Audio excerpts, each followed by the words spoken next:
Gregorio! Antonio.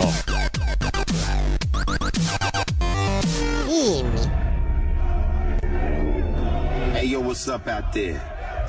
Ice Cube. That is not good. Get ready to experience the thrill of a lifetime.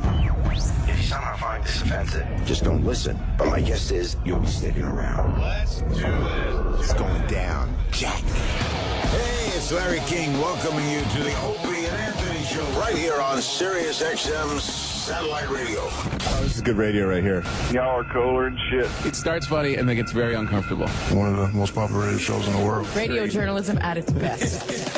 Hello, kids. It's the Opie and Anthony Show. They swear and they're vulgar and they talk about awful, awful things. That's what you like, isn't it? Very flavorful. Yay. That's what you like, isn't it? Please welcome Opie. The show is twisted, I'm telling you. We're enjoying this shit. That's what you like, isn't it? Anthony I want dick crisis. I love when girls go through that. I'm here for you, ladies. Remember that. That's what you like, isn't it? and Jim Norton. If a pussy could talk, it would say, die. That's what you like, isn't it? Everything you are about to hear is real.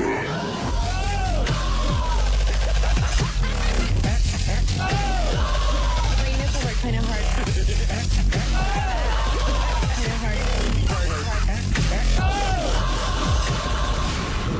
Good morning.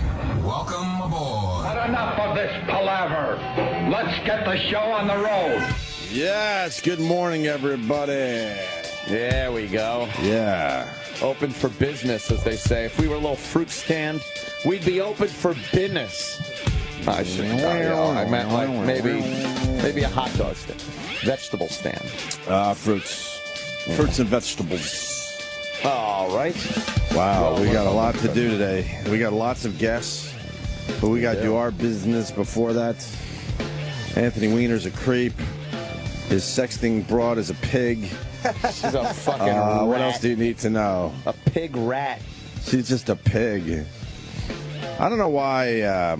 She was on Howard Stern yesterday, and good for him. Yeah. You know, he got a nice little exclusive there. But I don't know why he fucking treats this broad with, like, kid gloves and was all in with her. She's a fucking pig. She is a slob. She's a slob. I mean, the word slobbo was made for her.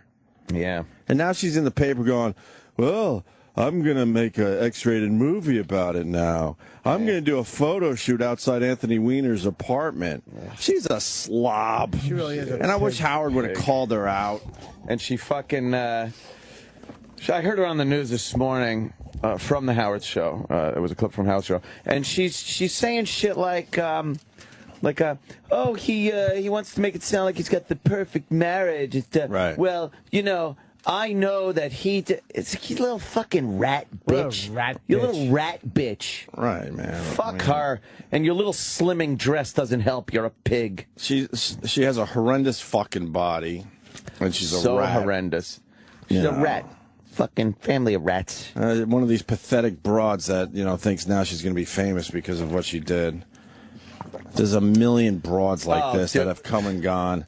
She'll have fame for a couple more weeks, and then so long you'll be fucking sucking dick under a bridge somewhere. Look in the fucking... I so wish Howard would have called her out. Google it, you dummy. She's fucking a dime a dozen, these bitches, these whores that make the news. Where's the Perkins waitress? Remember her? Yeah. Not really. What happened? Exactly. Not really. She's hateable. She's hateable. Yeah, I mean... Snitch. Well, Anthony Weiner's hateable, too. I'm not, I don't want to get too far away from what a fucking creep he is. He's fucking not quitting, though. Oh, God. And according to the interview, he was coming like 5 times a day. He was calling this broad like 5 times a day. Nice. You can't have a mayor that's coming 5 times a day. Dehydrating himself. Right, Jesus. Coming. He wouldn't be against the soda ban. He would need as much soda as possible to rehydrate. Fuck. Yeah. This world's crazy. And then that fucking weirdo's on TV saying he's not dropping out of the campaign. He's yelling at people. And I think that's the greatest thing ever because I want my entertainment. Yep. He was yelling. He was I yelling. love it. He's like, you know, a lot of New Yorkers wake up in the morning and they have tough days, but they don't quit. Right. It's like, are you really trying to equate jacking off? Jacking off? Jacking off like that?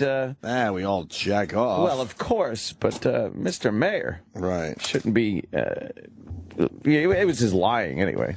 That was the big thing. Of course. It's more about the lack lying. of judgment. Well, you know. he put out two things yesterday. One was an official thing, and then the other one, which we got as well, is him just yelling at people that he's not quitting. Just yelling. He rolled up his shirt sleeves. He rolled up his shirt sleeves and was like, all right, I'm going to tell you the deal now. And then this pig is wandering around New York trying to get anyone to interview her. Just to take her picture and fucking... Please don't take your clothes off anymore. It was horrendous. I want to see a porno of her. I want to see that horrid body. Really? Just being slammed by some fucking Anthony Weiner look-alike porn guy. But she's doing a fucking photo shoot at a beach thinking she looks good? Hey, no! With her big grandma bottom, that Frederica Bimmel body that she's got. Oh, yeah. Yeah, she should go rub some fucking sunscreen on her back and just go, oh, yeah, exactly. Yes. Who fucking finds that hot? Get the fuck out of here. She might do a little extra because she's such a fucking disaster. Look at that bottom. Get out of here. Oh my. Yeah, that's not a good swimsuit. No, and then she's got back fat. Yeah, look at the rolls. That's popping through the horrendous tattoo that she's got on. Come on. I fucking saw some... I fucking hate these guys on Twitter. It's the White Knight. Saw a couple of them last night because I was on her Twitter, and of course I fucking did something. And then there's a guy that's like, you're beautiful and smart. Just you do what you think. And I'm like, yeah, you White Knight. Shut up. She ain't gonna fuck you. Oh, those guys are the worst. They got to jump on. They're the. She's my sister. Don't hurt her. She's my sister. They're not sister, but they treat her like she's like my sister. They want to treat him like their sister. Meanwhile, they just want to fuck them. Of course they do. Or they want to they want the girl to fall in love with them. Right. Shut up, you fucking dummy. They are the scourge of Twitter. Oh, good. I hate this chick. Yeah, she is fucking hateable for that, just because she can't, like the other girl was a hooker, like Ashley Dupree was a hooker. Yeah, right. Spitzer fucked a hooker, so you kind of know what you're getting into when you fuck a prostitute, like you're playing a different game. But Dupree came in here thinking she was going to be this huge star. After what happened, nothing. She's got a little gig at the Post or whatever. It's like no one gives a fuck, and no one's going to give a fuck about this pear-shaped broad in another couple weeks. Dude, I love when fatties wear that dress. It's the dress where in the middle there's white in the middle of the dress in the shape of a skinny girl. Right. The dress like that. And then to the outside it's black. Like, you ain't seeing this. Right. Nothing to see here. Right. So it's fake lines. It's fake lines. It's like, so you're the best part, think she's skinny? Well, the best part is when they make believe their waist is up near their, like the middle of their belly. So that makes them look slimming. Yeah, it makes it look like their gut is hips. Right. What the fuck is that? You can't do that. It's hilarious. It's like you painted a fake body on your dress. Right. Did anyone see her walking around yesterday? No. She must have came in right around the time we were leaving. Yeah? Because I didn't see her. She was there while you were here. Yeah, she had. Oh, really? She was on Howard's. Howard Maybe was you went live. late. I don't know. I didn't see the broad. She was here like 8 o'clock, I think. Yeah. Really? No scuttlebutt around the hallway that she was here. Was she hoping she could suck some dick around here? Suck a little cock? Was she hoping to suck some dick after the interview? I didn't talk to her, so I can't deny it. Right. Did she take the secret Howie Vader? No, because there was an extra in all those TV shows last night. They were waiting out back. There was the footage of her leaving the building. Right. Did the building's security dog lick her snatch when she came out? You know, the dog they use for sniff out bombs in the trucks downstairs? Right. Did the dog lick her snatch? That would have been a good one for extra. And she's all over the place basically saying how much Anthony Weiner's a piece of shit. And I was telling Anthony before the show, That means she's just accepting that she is a piece of shit. She's like, yeah, I know I'm a piece of shit, but I got to tell you about how much of a piece of shit he is. She's buying the hype that's being like thrust upon her by her publicists now and everything like that. Of what a great, opportunity this is for her, and what a beautiful girl she is. And you're doing interviews. You're hot. You got to turn this into something. You're gonna make this last. You get a career out. No, you're a fucking rat, fink, pig that fucking did some sexting with some fucking second-rate politician. Congrats. Move along. Let's go to Randy in Philly. Hi, Randy. Hey, what's going on, guys? What's going on, brother? Not much. Hey, man, I could not agree with you guys more. That girl is a nasty whore. I mean, after the pictures you see online, did you hear in the interview, she showed how her son her tits? Right. And he said, wow, they're some perfect tits. Oh, stop. I could not believe that. How are they? Like, show me a picture from the photo shoot, Sam Roberts, where we can maybe get an idea of what her tits look like. You can't really see, but pancake tits. Pancake tits. Were they? Oh, dude, they're nasty. Yeah, She's a nasty rat. Like you said, Howard Stern's getting soft. Look at her fucking bottoms. I mean, I don't want to sound jealous, because certainly we would have loved to have her on, but we would have handled her differently. Good for Howard. Good for Howard. But what the fuck? You can't be on her side. She's a fucking pig. Yeah. Yep, I agree more, guys. Couldn't agree more. Yeah, she's a hateable person. And her body parts are all out of proportion. Right.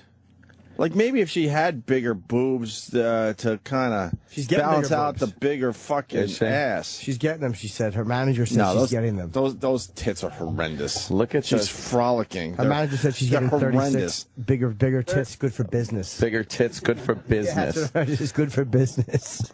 I like how her bottoms are cut on that fucking thing. Yeah, way up high. Really nice. Yeah, but the leg holes don't even go high up on the hips a little bit. And she's got to cover up the belly button. Yeah, it's up to her belly button. I don't know about you, but I like a swimsuit where you can fucking see the belly button. Exactly. Yuck. What a fucking pig. She'd be a fun fuck, though, that frump. Oh, she'd give you a good dumpy fuck. Yeah, you would get a good. I'm telling you, get a good fuck out of that. No, I said, the disasters tend to give a little extra. We're not. We understand all that. That would be good. Just bend her over the bed and fucking watch that ass. Watch the ripples of fat go. You'd probably feel bad after, but she'd milk your dick. It would be literally like there's a little farmer's hand in her vagina going. She puts on a little straw hat. Milk your dick. She would milk it. She's horrendous. Yeah, don't get me wrong. I'd probably jab it in her. Oh, God, in a second. I hate her so much. She's just this cunt rat. She is. This fucking cunt rat. Oh, cunt rat. Anyway, Weiner he made an official video yesterday. Oh, he certainly did. Sometimes people say to me, this campaign is pretty rough. You may want to quit. I know that there are... With the music. Oh, God. God bless America. Who buys this shit? There's good politicians and there's bad politicians. And I don't mean like morally or ethically or work-wise. I mean good at it and bad at it. Right. The ones that are good at it, you listen to them and you don't get the impression that they're trying to fool you and fuck you over. They are. But you don't get that impression. Sure. Then there's the ones that put the dumb music and say the things that they think the American people want to hear. Right. And they have no sincerity. They don't believe it.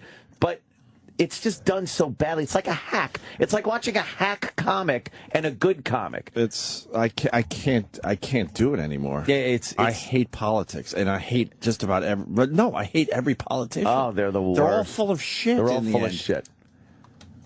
Newspaper editors and other politicians that say, boy, I wish that guy Weiner would quit. They don't know New York. They certainly don't know me. Quit isn't the way we roll in New York City. We roll. We fight through tough things. We are a tough city. There are people all around New York City who get up in the morning. And that... I was just talking about this with someone the other day. We're a tough city. I think every city in America is a tough fucking city. Well, we're a special city. New York City's special. We're tougher than other places. That's so stupid. We fight through adversity here. Yeah, exactly. But every other city just run naked through the streets and give up. Right. They lay down and let themselves get fucked in the ass. Every city's tough. It's a tough city. It's all this horse shit that it means nothing. Yeah, we're New Yorkers. We're a tough city. Are we? If I was running for mayor of Los Angeles, I'd have given up by now. But Philly's not a tough city. Boston's not a tough city. Cleveland. Those places, what? What happens there? How about the D? Detroit is a very tough city. Detroit would kick New York's ass. Oh. Are you kidding me? Half of us would run away screaming if we saw Detroit coming our way. Exactly. We're a tough city. I hate that shit. And Weiner's just as tough. But I don't like the way he's trying to lump New York in with him being tough. Like, Yes. This is nothing to do with New York being tough. Right. You know, New York doesn't quit, so I'm not going to quit. No, they want you to quit. No one really quits, you idiot. New York fucks fat girls. We fuck fat girls here in New York. Right.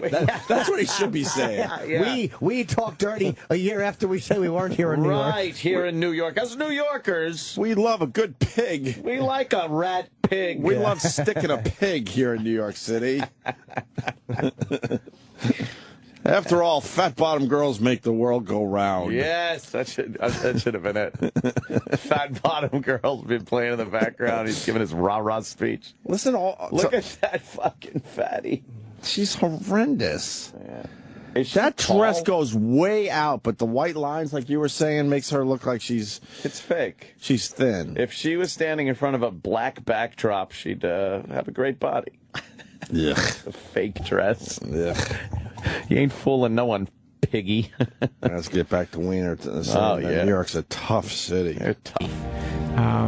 Quit isn't the way we roll in New York City. Ugh. We fight through tough things. We are a tough city. There are people all around New York City who get up in the morning with a pretty tough day ahead of them, and they don't quit. He gets up with a tough day. His wife knows he's a pig. That's tough right there. A lot of guys have been caught cheating. They don't quit. They go to work. Exactly. This fucking guy. The interpretation, though, is it's just blah, blah, blah. Right. What, other people get up and they don't have tough days? And tough day? I don't know. It's very tough. But it's really not about the campaign and not about the candidates, and this isn't about me. Oh, this is about helping New Yorkers. Yeah. Because they understand this is about them. Yeah. And this campaign has reminded me of that again and again. Yeah. In all kinds of ways. You know, if someone wants to come out with something embarrassing about you in your private life, you got to talk about that for a little while. But it's also reminded me that citizens, when they come up to you and they want to talk to you about a situation on their block or at their child's school or something around their job site, that's what this campaign is all about. And I'll never forget that. No one's coming up Those to people Anthony have always been the Weiner. weirdos. Right. Hey, Mayor. I got a pothole in front of my house, and it's been there for 4 months. You think you could take care of that for me? Mr. Mayor, Right. we need another crossing guard at the school. The traffic light has been out for the last 2 weeks. You think you can send a crew over? I'll work on that one. I'm not sexting pigs. Right. I'm going to get right on that. And no one's coming up to him and asking those questions. Because at this point, we all know it's meet the new boss, same as the old boss bullshit. And they're I'm quoting him, fucking rock lyrics today. I like this. They're asking him about fucking his sexting shit. No one really believes in a politician anymore, do they? But now is a good time to ask for other shit. If he's like, your district, right. hey, Imagine I got this thing. Right on it. Right on it, because I'm not sexting. I got plenty of time. He'd do anything. You know, my refrigerator's not as cold. I'm right on it. He's helping you move. All right, go, now swing it around. I don't like how he says we, or like if they ask you about your sex, no, you say me. Right. They ask me about my. No one's asking anyone else about their embarrassing personal life. Right. We all have things in our personal lives that we need to get over. And even after you get caught, you continue doing it. As you're doing photo shoots with your wife and your brand new son. Right. We've all done this. Right? We've all done this. What? That's a rough one. That's a rough Who hasn't sent a cock picture to a pig? Right. Come on.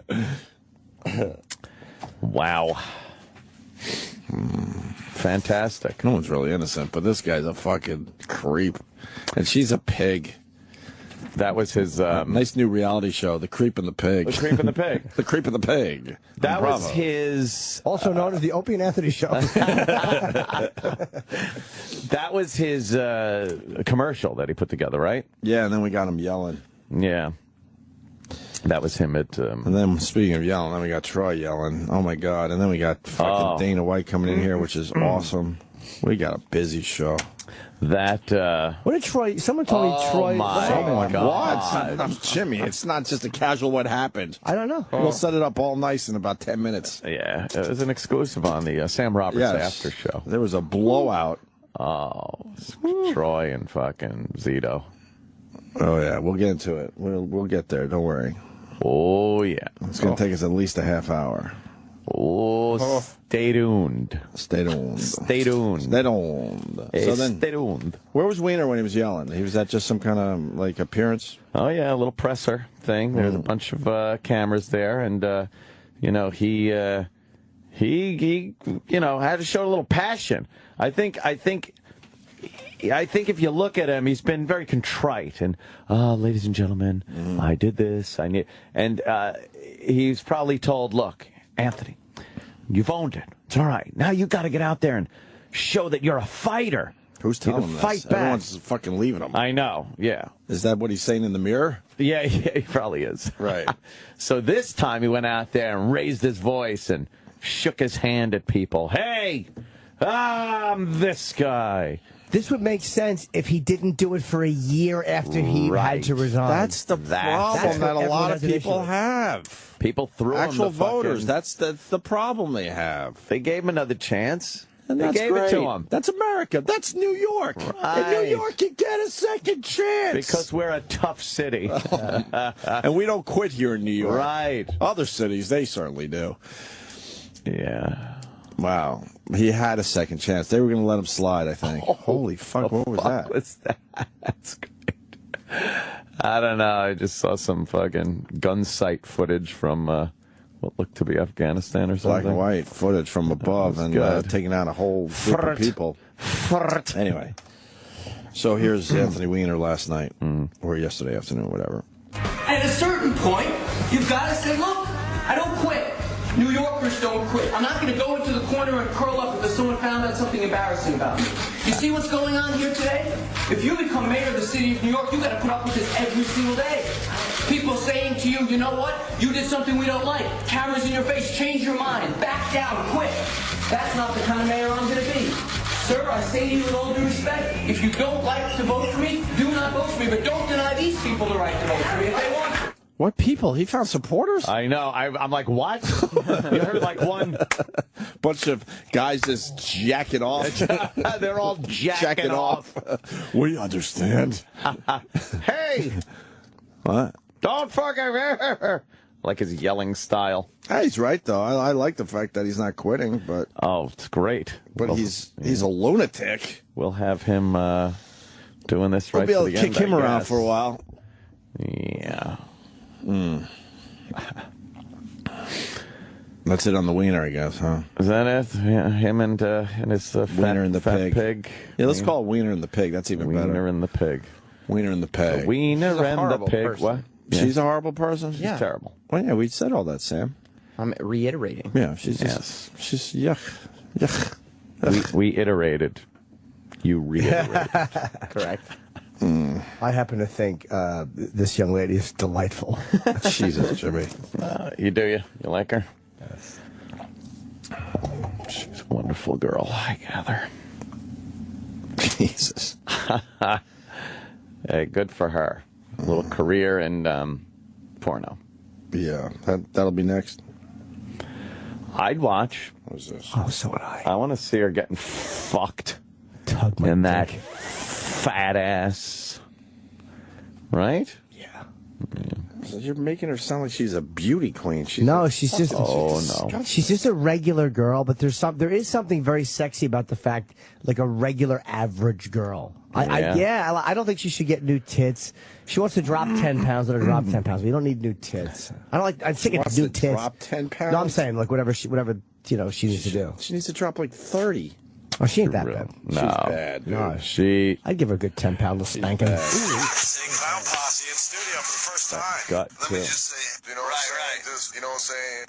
You know what I'm saying? You know what I'm saying? So, you know what I'm saying? You know what I mean? And you know what I'm saying? It's the same old story, you know what I'm saying? So, you know what I'm saying? You know what I mean? I guess it's from yesterday. Yeah, videos online. Someone. Someone put it all together. All the, you know what I'm saying. All the, you know what I'm saying. I didn't notice. He said that a lot yesterday. Not too much. I don't Oh, think. okay. A few times, so then they're making it look like he said it a lot, I guess. I think they're just doubling up some of the. They're like 4 or 5 times. I listened to ICP ruled. ICP on the We after liked them show yesterday. I listened to him on the after show also. Apparently they walked out and then walked right back in. I told Liam you got to bring him back to do the after show. Yeah. And yeah, that was good. And then all hell broke loose. I thought the ICP was going to be the thing of the after show yesterday. Oh, see, you just never know. People at this point forgot that you even had him on. Absolutely. Because there was a massive fight on the after show yesterday. It sounded all nice. I'm listening. I'm driving home. I'm like, oh, ICP, that's cool. Blowing ICP. Oh, yeah. Talking about how awesome they were. Oh, you fucking were just drooling. and then you say, all right, take it easy. They got to go. And then I just heard a lot of yelling. Yeah. A lot of yelling back and forth. A real live fight. Like fucking verbal fight. What happened? Well, ICP leaves, and then what happened? What I didn't realize was... Give us the visual. What happened? ICP are in the studio. Right. And what I didn't realize, what was happening while they were in the studio was Mark Zito, who Troy yesterday on your guys' show had made it very clear that he really didn't like him. Right. Was outside the window. And I guess Troy was blowing him kisses through the window like prison style. Ah. And I guess Zito was flipping him off. And I didn't see any of it happening because I was looking at Violent J and Shaggy 2 Dope. Who wouldn't? So got clown makeup on. It's crazy. I'm talking to Troy about the gathering because I thought, all right, you know, we got about 15 minutes left. We'll talk about the gathering. Wait, We'll talk about but Zito's never in this area, so why was he outside the studio? I think Liam told him that some shit was going down. Troy had talked about him earlier in the show. Oh. And so then he came to the studio to just see what was up because Zito doesn't shy away from being on the air. And yeah, and Liam always likes to see a fight. Does he really? Oh, yeah, he does. Oh, I didn't know Liam was instigator. Oh, I like that. Liam's great. Yeah. Liam don't play. I didn't know that. Oh, that little 1970s dressed man. You gotta love Liam. Yeah, and so before I even knew Zito was here, Troy starts yelling about him and saying, let's see what this little pussy has to say. And I'm going, what? What pussy? What? I know. And then Zito walks in and the whole and thing then it just blows got up. loud. I was driving home. I'm on the expressway. My hand reaches a little volume. Click, click, click. Crank it up a little. I kind of shook my shoulders to get back in my seat and just smiled. I'm like, nice. what a great drive home this is going to be. This is what radio was made for. This is entertainment. This is what Marconi meant. Exactly. I was so happy to hear hatred on the airways, just people fighting. How did it start? That was it. I heard a ton of shit from listeners, like who were a lot of feedback from listeners. Yeah. But I have never gotten as much feedback from anything that happened on the after show from people in this building. Well, they don't even know you're doing Yeah, it. they barely know you're on the air. I didn't think they did. Yeah. But everybody knew yesterday. The first, of course, was a text from Anthony Cumia before the show was even over. I did. That just said, "This fucking rules!" Exclamation! I was driving home. I'm like, this fucking rules. I was so happy driving home. Well, let's get into it. Let's play the tape. Do I have it over here? No, I have it. Oh, I got the other part. I got part 2. Right. Because then Troy went on Ron and Fez because... Oh, boy. Because then Fez felt unsafe or something. I don't know. Well, we'll get into that part. Yeah. Let's get the first part over with. Yeah. There's a whole story that's going to take a little time. So you tell me when to stop. But people were saying, like, how did it start before this clip? Right. This clip is the start. That's the start. There is no... And Insane Clown Posse had already left. Yeah, insane, but 30 seconds ago. It went from 0 to 150 in a second. And what nobody knows yet, was Troy and me met a girl at the airport in Montreal. Oh. And we were talking to her or whatever. What? And we were telling her what we did and everything. We were like, you got to come up and check out the studio. And just kicking it, you know? Right. So this girl shows up yesterday. What? And she showed up, I don't know, she must have thought she was in Bizarro World, because she walked into the studio, and I'm sitting there talking to the Insane Clown Posse. And then these two giant men in clown makeup leave the room, and the next thing she knows, Troy and Zito are inches from each other. Brawling. Was she hot? Yeah. Wow. Good thing she didn't come in earlier. Looks like, yeah, right? Yeah, why do you fucking save all this shit for your show? Well, she wasn't on the air. She was coming in because, you know. So you met a girl at the airport? Just cool with this? Well, I handed the ball off to Troy at that point. Oh. That's how good looking he is. Like, he picks a chick off in another country in an airport, and she shows up. She shows up. That's right. Yeah, she did. I need tattoos. Wow. And she's Troy's also not Troy's face on your face. And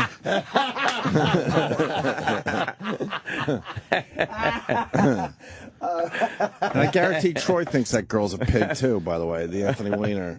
Oh, he'd fuck her, though. Yeah, Troy's a gamer. Oh, He'd fuck her. Yeah, He's but done some pigging he in would his do it time. for a goof, or he would do it because it's a slow Tuesday night. Yeah. You know, he would just throw it away after he's done with it. Of course. But that's what, like, he didn't hold back whatsoever with Zito. Like, there was no knowledge in his head that there's this girl that we met in Montreal. Who cares? Yeah, No. why would you hold back? Was she there's a sitting stranger in here studio. watching the She whole was thing? in the studio watching it. Wow. All right, let's. So this is how it all went down yesterday.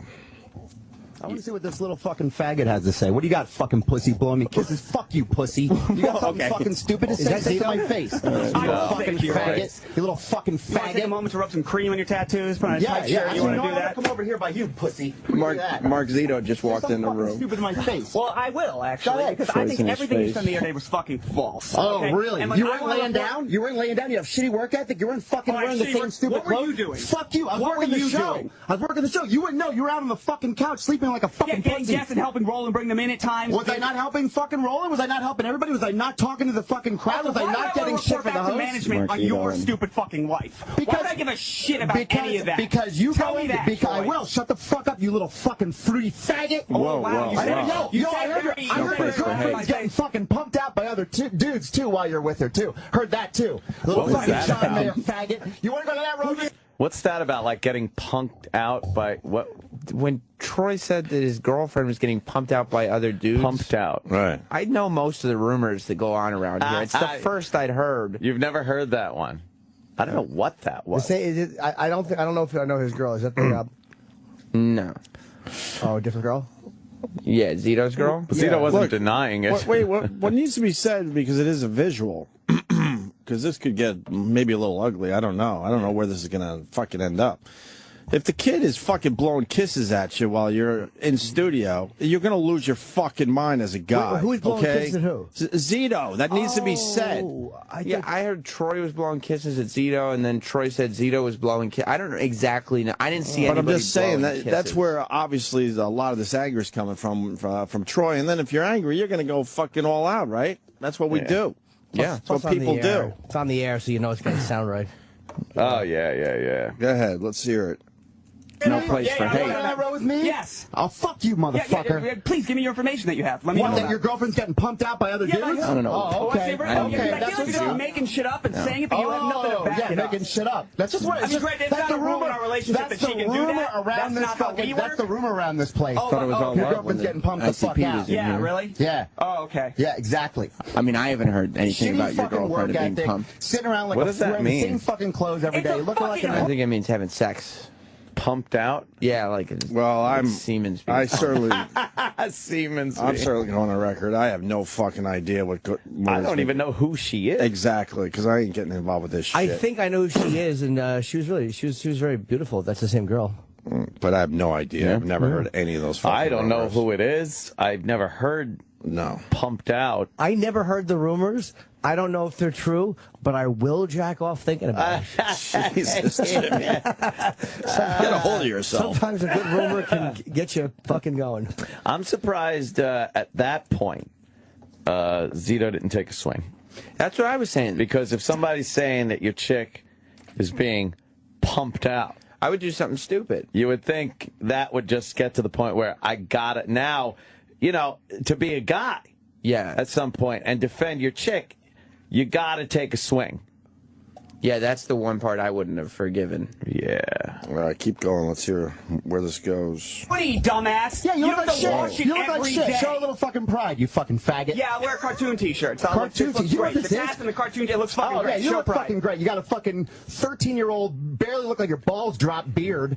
You fucking shitty, stupid hair, wearing a fucking stupid hat. You're saying I have shitty, stupid hair. Yeah, look That's at your what fucking we're, hair. I understand it's a little... It looks like static electricity. What the fuck is that? What the fuck are you? You're a fucking failed I mean, I think radio you're just fucking fucking mouth. pussy. You're trying to seem cool You for never- Opie and Anthony today. You never and got you your kinda radio show, so you got to suck management's dick, hoping that's going to pay off for you. Fuck you. Okay. Whoa. Wow. You know that. You know that. You don't have your show. What Where's do your you do? fucking show? Where's your show? I'm a production dude. Where's your show? Are you a production? Because it seems like you're running your mouth a lot and not doing a lot of production. Do you listen to the show? No. Okay. Well, then you wouldn't know what I do. There is production on the Do show. you watch what I do? No. So stop saying I don't do I work watch you either. making your own fucking Wikipedia page looking like a fucking faggot. Everybody knows you made your... Yes, you did bullshit. There's no place for hate. Sitting there like a fucking faggot on your picture. You look There's like no a hoe. reason You for look like you suck penises. You really do, Mark. Slurs. You look like you fucking suck penises. I would assume you're a faggot if I just saw you. Oh, okay. Well, we don't need to use that word. Well, You said the F word here. Well, I saw you sleeping. I'm glad it's that... not really a particularly good insult when you just look at somebody and make like a Mark, weird you were fucking sleeping dog like a nose. fucking idiot on the job. I wasn't sleeping. Yes, you were. I was never You said- asleep. Roland has pictures of it. Laying down. I was laying down at like 6 o'clock in the morning. Yeah. What are you so tired for? Because it's 6 o'clock in the fucking Why are we morning. all working? Because that's when you normally work. Okay, and you're there to work. What do you Pause. That drives me fucking insane. Yeah. The guy goes all the way to Montreal, and he thinks it's okay to actually lay down at 6 in the morning when Apparently our radio show's starting. starts at 6. But you hear logically, he thinks that makes complete sense. Yeah. That's what I was telling you about yesterday. The entitlement of these fucking people. You lay down when you're in bed, and then when you get out of bed and go to work, you don't lay down anymore, regardless of what time it is. Look, if you're tired, you're tired, but you can't fucking go, well, it's totally acceptable that I could lay down now because I'm tired. Yeah. It's early. I can nap a little. Holy fuck, that drives me insane. Well, we're New Yorkers, and we have to work even when we're tired. We're right. a tough city. We're a tough city. They sent the kid to Montreal. I don't even know why he was there. And now we're learning that he was so tuckered out that he had to lay down. I think Anthony pulled an all-nighter both nights. Oh, wasn't close laying enough. fucking down. Close enough to it. I'd have loved to have gone to Of course, sleep. who doesn't want to fucking lay down half the time Right during now. these hours? But you hear the logic? He's throwing logic like, no, it's totally, Yeah, you'd think if Go back. I want to hear that again so I can be pissed off all over again. and you guys had picked up on the fact that he didn't serve a purpose, he should go out of his way to serve a purpose and be like, you know what, I'm going to... Look, there are times we pump shit up for the show, obviously, but I really don't know what his purpose was there. Oh, man. And I know how cheap this fucking company is, where everyone had to buy their own stupid sandwiches. Yeah, I think that... So why wouldn't you go, all right, leave this guy home. And He's take not Jackie. needed. Take the intern and then get the staff Exactly. fucking sandwiches. Jackie would have been, not Sal, but... Jackie would have been a joy to have around in Montreal. I would have taken both Sydney and Jackie Well, together. of course, if we Both could have taken gals. both. Yes, yes. Hustling and bustling around Montreal. Absolutely. Confused like every late night Showtime movie. The confused interns. We don't know where the spinach is. However she says it. Spinach. Spinach. She said spinach. Yeah, she doesn't know. She doesn't. They just get blueberries and look sexy. The gals. Yeah, there's still 16% of the people, the potential voters, supporting Weiner. There's still 16% up Go there. on the subway, and eventually you will see someone jacking off in a seat, looking at a chick. That's who. That's my man right there. Yeah, yeah. Oh yeah. All right, go ahead. Back to the fight. Oh, well, Mark. Well, I saw you sleeping. I'm glad It's that... not really a particularly good insult when you just look at somebody and make like a Mark, weird you were fucking sleeping dog like a nose. fucking idiot on the job. I wasn't sleeping. Yes, you were. I was never asleep. Roland has pictures of it. Laying down. I was laying down at like 6 o'clock in the morning. Yeah. What are you so tired for? Because it's 6 o'clock in the fucking Why are morning. we all working? Because that's when you normally work. Okay, and party stops. you're there to work. What are you doing? What are you there to do? I was there to put up signs What and are check you the there to audience do? in. Was the audience in? Yeah, Roland did it. Yeah, no, we didn't. I checked in the audience. Well, the audience was checked in. Oh, 20 people of them. I mean, did you have a good job holding a microphone? 30. Did you do a good job with that? Did you make sure everyone could That was my talk? job. Yeah, well, you fucking killed it, and I killed it with the audience. Everyone's doing great. You're great. We're all killing it. You're awesome. I'm awesome. Everyone's You're great. not awesome. You're a fucking faggot. You're a there's pussy. no You're a little reason. fucking faggot pussy. That seems harsh. That sounds, so if I just call you a faggot with no, can I do that? Can I say You you're a can do whatever faggot, you Troy? want. Well, you're a Shouldn't. faggot, It's not- Troy. That's what I think. It's not PC. Cool. Right. A lot of people would not appreciate it. Special interest groups.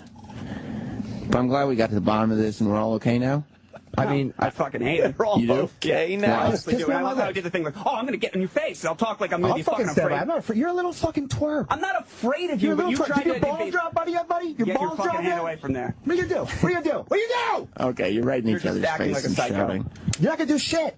I'm not going to do shit. We're in a fucking office. I'm not going to, like... Let's go downstairs. Technically, it's a You really want to go studio. outside and fight? Yes. This is insane. I will fight you right now. Over what? Just because you're a fucking dick-sucking faggot. That's a hate crime. You shouldn't That fight him. actually is a hate crime. Well, then I'll go... If you hit somebody because you're a I'll dick-sucking fight you faggot, because you're a quote, pussy. unquote. You shouldn't fight him. I don't know why You wouldn't want win to do that. a physical You fight. wouldn't want to do that. No, Troy, because you're obviously... Neither would I. Because I will fucking annihilate you're you. a fucking crazy psychopath. Yeah, I understand exactly. that. So you better watch what the It fuck means you... your heart. You better It means watch your what the heart. fuck you say. Well, you better not run your mouth about me. I'll run my mouth about you whatever I fucking want. I'll run my mouth about your girl getting pumped the fuck out. I don't know shit about I don't know that. if Fuck that you. happened. Fuck you. Fuck you. Where's the venom coming from? Where He's did this... trying to sound cool on the radio. I know what he's trying to do. I get it. He's Is trying it? to... I don't know. He sounds very angry. You have no idea how to sound cool on the fucking radio. I What don't. happened to your show? What happened to your show? When it fucking disappeared? Because nobody gave a fuck about He it. got out of college. I don't have a show, dude. Exactly. That's radio why you're ended. sucking everybody's dick to try to get a show. Where is it? Actually, my job has nothing to do with being on the radio anymore. Right. You don't want to be fucking Mr. Wizard on the fucking radio. That's Radio not a wizard? thing. What? You want your own show. I mean, Stop trying to act like you don't know what I'm talking about. Dude, I mean, obviously it's nice to have a radio show. That would Yeah, be it good. is. But I'm not like running around here sucking everyone's dick to get a You show. sucked on the air. That's why you Sometimes don't stuff have like one. this happens. It's awesome. Look, here's the thing. No, there's no thing. Yeah, there's Fuck the thing. you. I don't know where your fucking hatred's coming from. You're acting like a fucking moron, just yelling at me because I understand you think I look like an easy target in order to look cool in front of Opie and Anthony. Guys, Where look does- at me. no, I'm gonna no, get up where over does- here. where I'm does- cool. where I does got the tight hatred shirts. come from? I got tight shirts. I'm fucking a bunch of girls. I'm a man. Because I'll tell you why. Because he was trying to fucking butt his nose in everybody's business on that trip, trying to take back information. Remember, Sam, you and I were talking, and he'd be like, "What do you say? What was that? What were you saying? You were sitting at the table. Yeah, and you were like, "What are you saying? What is But that?" your implication And that then I we were want to give talking it in the back to van. management. When we were It's talking in the fucking van. insane. Bullshit. You suck management's dick. Everybody says that. Not literally. Not literally. No. Well, then that means I'm not a dick sucking faggot. Well, no, you suck dick. Maybe not their dicks. No, I don't. You do. You're a homosexual, bro. I don't. Well, I mean, whether that's here or there, you can't hate him for being a homosexual. I don't hate him for being. I hate him for being a little fucking slimy, fucking worm. That you could hate him for. That, And I'm not the I've only never one that done thinks that. anything slimy to you. That's why I don't understand No, where I this is just coming saw from. you being slimy. How did you see me being I slimy, told Troy? you. By Rewind this fucking asking interview. you what you said? Yeah, 'cause That's you're- not slimy, you fucking moron. That's just not being able to hear. That's not slimy, you fucking moron. Meanwhile, Yeah, your that's a girlfriend's great getting type of pumped the insult. fuck out. Yeah, Is you that have true? no information on that. Bullshit. You have no information. Could you pause that a second? I love how I love his answer. Zito's answer to that. You have no information on that. What are your sources? Yes, I neither confirm nor deny. Well, he's kind of a nerd. That is so He's fucking kind funny. of a nerd with his comeback. He's like, yeah, your girlfriend getting pumped out. Hey, now show me the paperwork. but to Zito's credit, he did not pussy out. No, he didn't. No, at all. He kept it at the point it was at. There was no escalation, yet he did not back down. No, Zito, he definitely, I would have to say, he argued better than I thought he would. Yeah, not knowing him that well. Calling Troy a moron. Well, it's things not like over that. yet. He got in. But I'm just saying, like, listening to it, you don't feel like, wow, he's getting massacred. You feel like Troy's talking more, but it sounds like, all right, well, Zito's He's hanging in there. Yeah, he is hanging in there. He's hanging in there. Definitely. In there. Everybody laughs about No you. one's fucking laughing about my girlfriend. Behind your Fuck back. You goddamn Behind idiot. your back. Who said that? Everybody. Yeah, who said it? No, big man, who said it? Everybody's Instigator. No, give me, yeah, come on, give me something. Let me know who said it. I'm not get your fucking feet off, you fucking pussy ass faggot. Uh-oh, his feet are back on. Oh, he's playing with his shoelaces. He's pulling. Don't rip his shoes. I didn't rip him. I just pulled him. I gave him a fucking. Most certainly did just rip them. No, I didn't. Oh, if you rip, you broke it. You bought it. Are you gonna make it pay for your shoes, Mark? No, he doesn't have the money. Oh, you shit. Your fucking money bags. Money bags, Mark Zito. So we all good? Don't stare at me like you're a tough guy. Fuck you. I'm not trying to be a tough guy. We're talking, so I'm staring at you. At least he's not backing Shade, down. you look like a fucking fruit. You look like your balls didn't drop. It does. That doesn't worry me too much. At least he's not pussying out. Pussying out? Zito. Is he? No, I said at least he's not. It seems like he's standing up to you. That's fine. Okay. I said everything I had to say. I don't like you. I don't have to like you. End of the story. That's good, and I think you're a fucking asshole, so I guess we'll just carry on with our lives now. Good. Great. It's very strange that this all popped up without, there doesn't seem to be a direct catalyst. No, you just, like, decided this. Did you catch a direct catalyst, Jackie? No, he just kind of came in. Yeah. I didn't know. Because he's sitting out there and I'm fucking blowing him kisses. You blew him kisses? Yeah, because somebody's like, Troy was talking a bunch of shit about you today, and I was like, oh, interesting. So I wanted to, Yeah. You didn't say it to my face, so I wanted to come in and tell you to fuck yourself to your face. He's so hungry for airtime. He is? That Why? Of course he's going to stand in here. Because he thinks he's the next fucking radio god. I don't think I've actually never commuted anything. Are you applying for Kid Craddock's job? Because if so, it's in bad taste to do it this soon. I understand. You're really good at mocking my actions, Troy. You are. You're a winner. Yeah, so are you. Mars, you've never, ever helped technically on the After Show before. What on earth are you doing in here?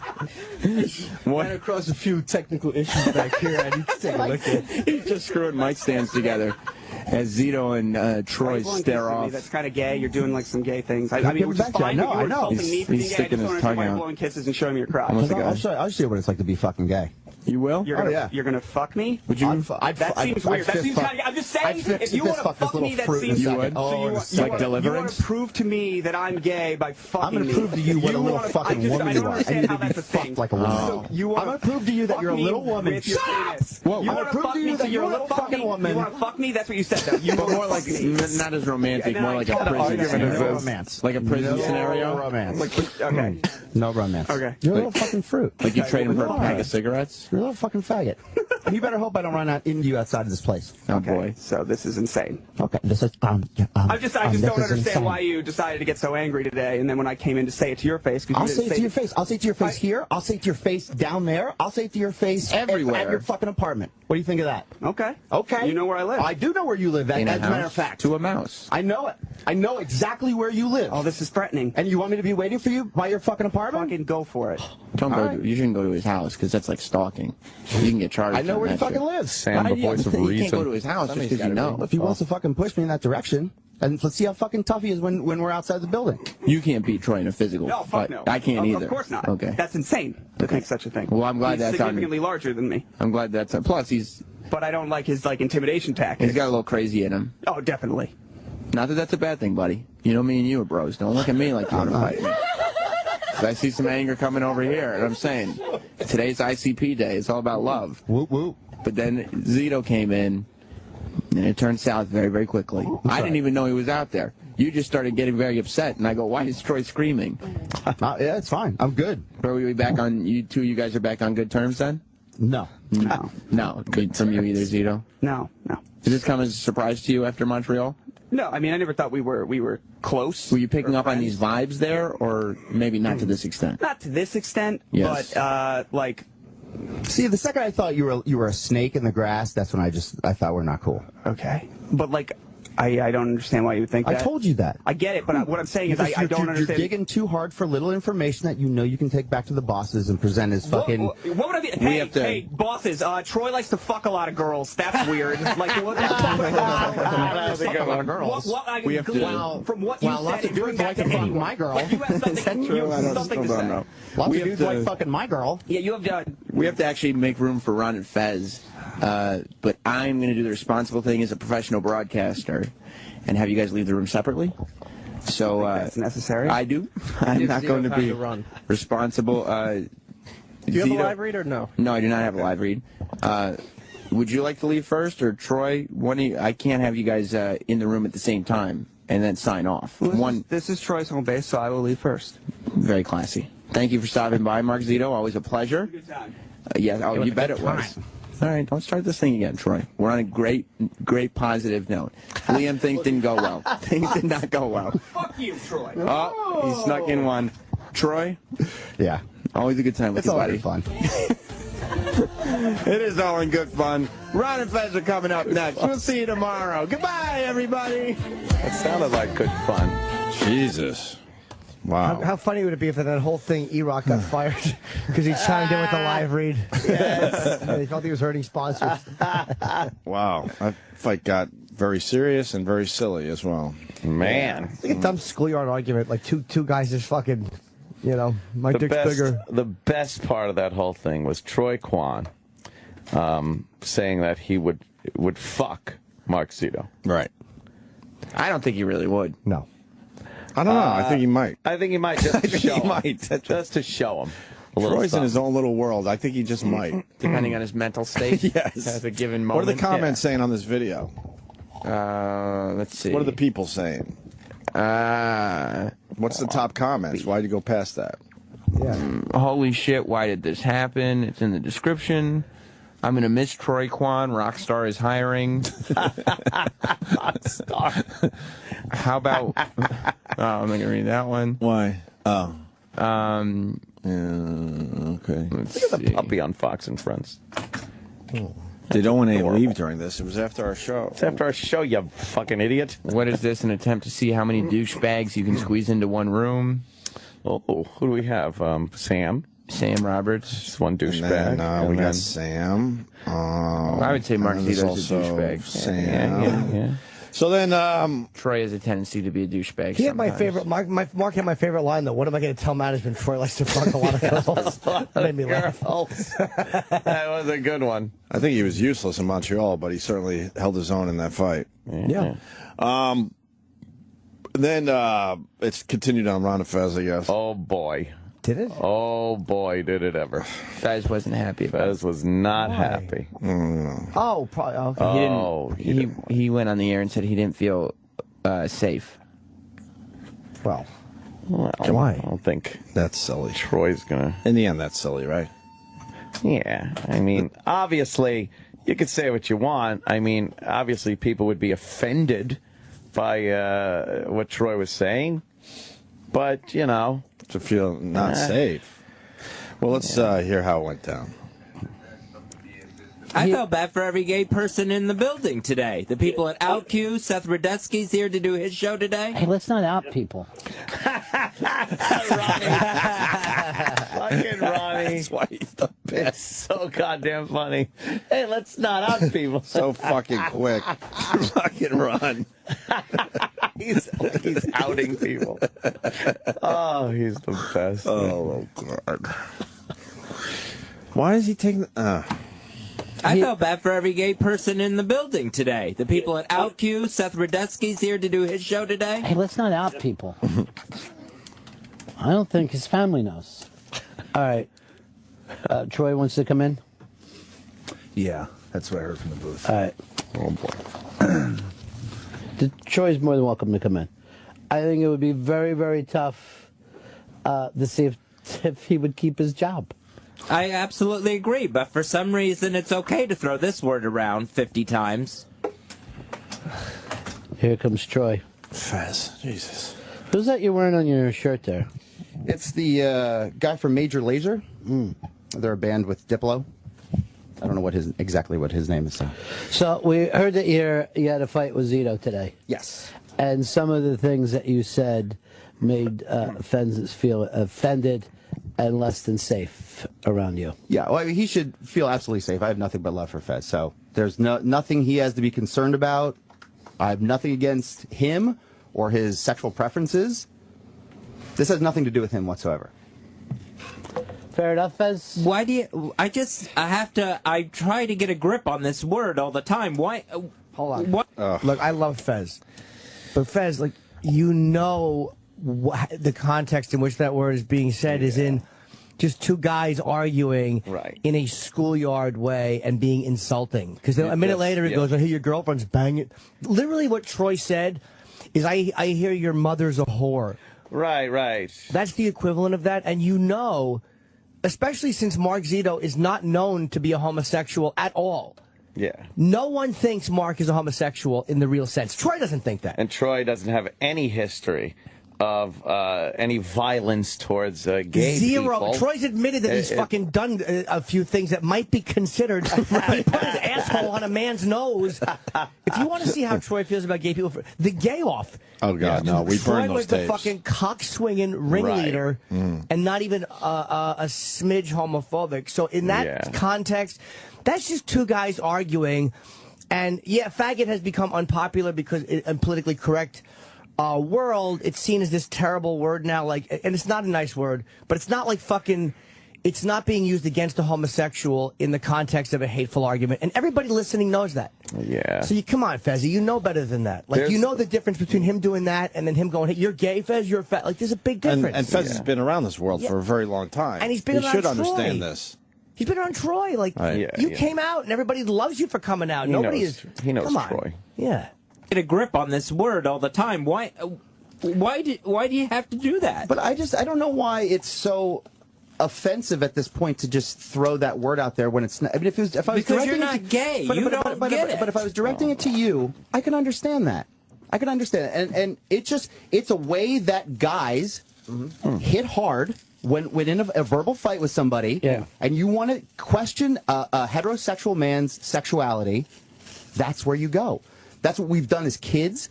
That's the way it goes. But do you think? I mean, all right, I understand stupid not knowing any better kids, but as adults, should we be doing that? But I mean, at what point it's like you're going to censor? Oh boy. Oh boy. Would it have the same meaning if, like, you know, you're having a fight with a gay guy and you start screaming, "You're straight! You're straight! Why don't you go fuck a vagina? You're straight!"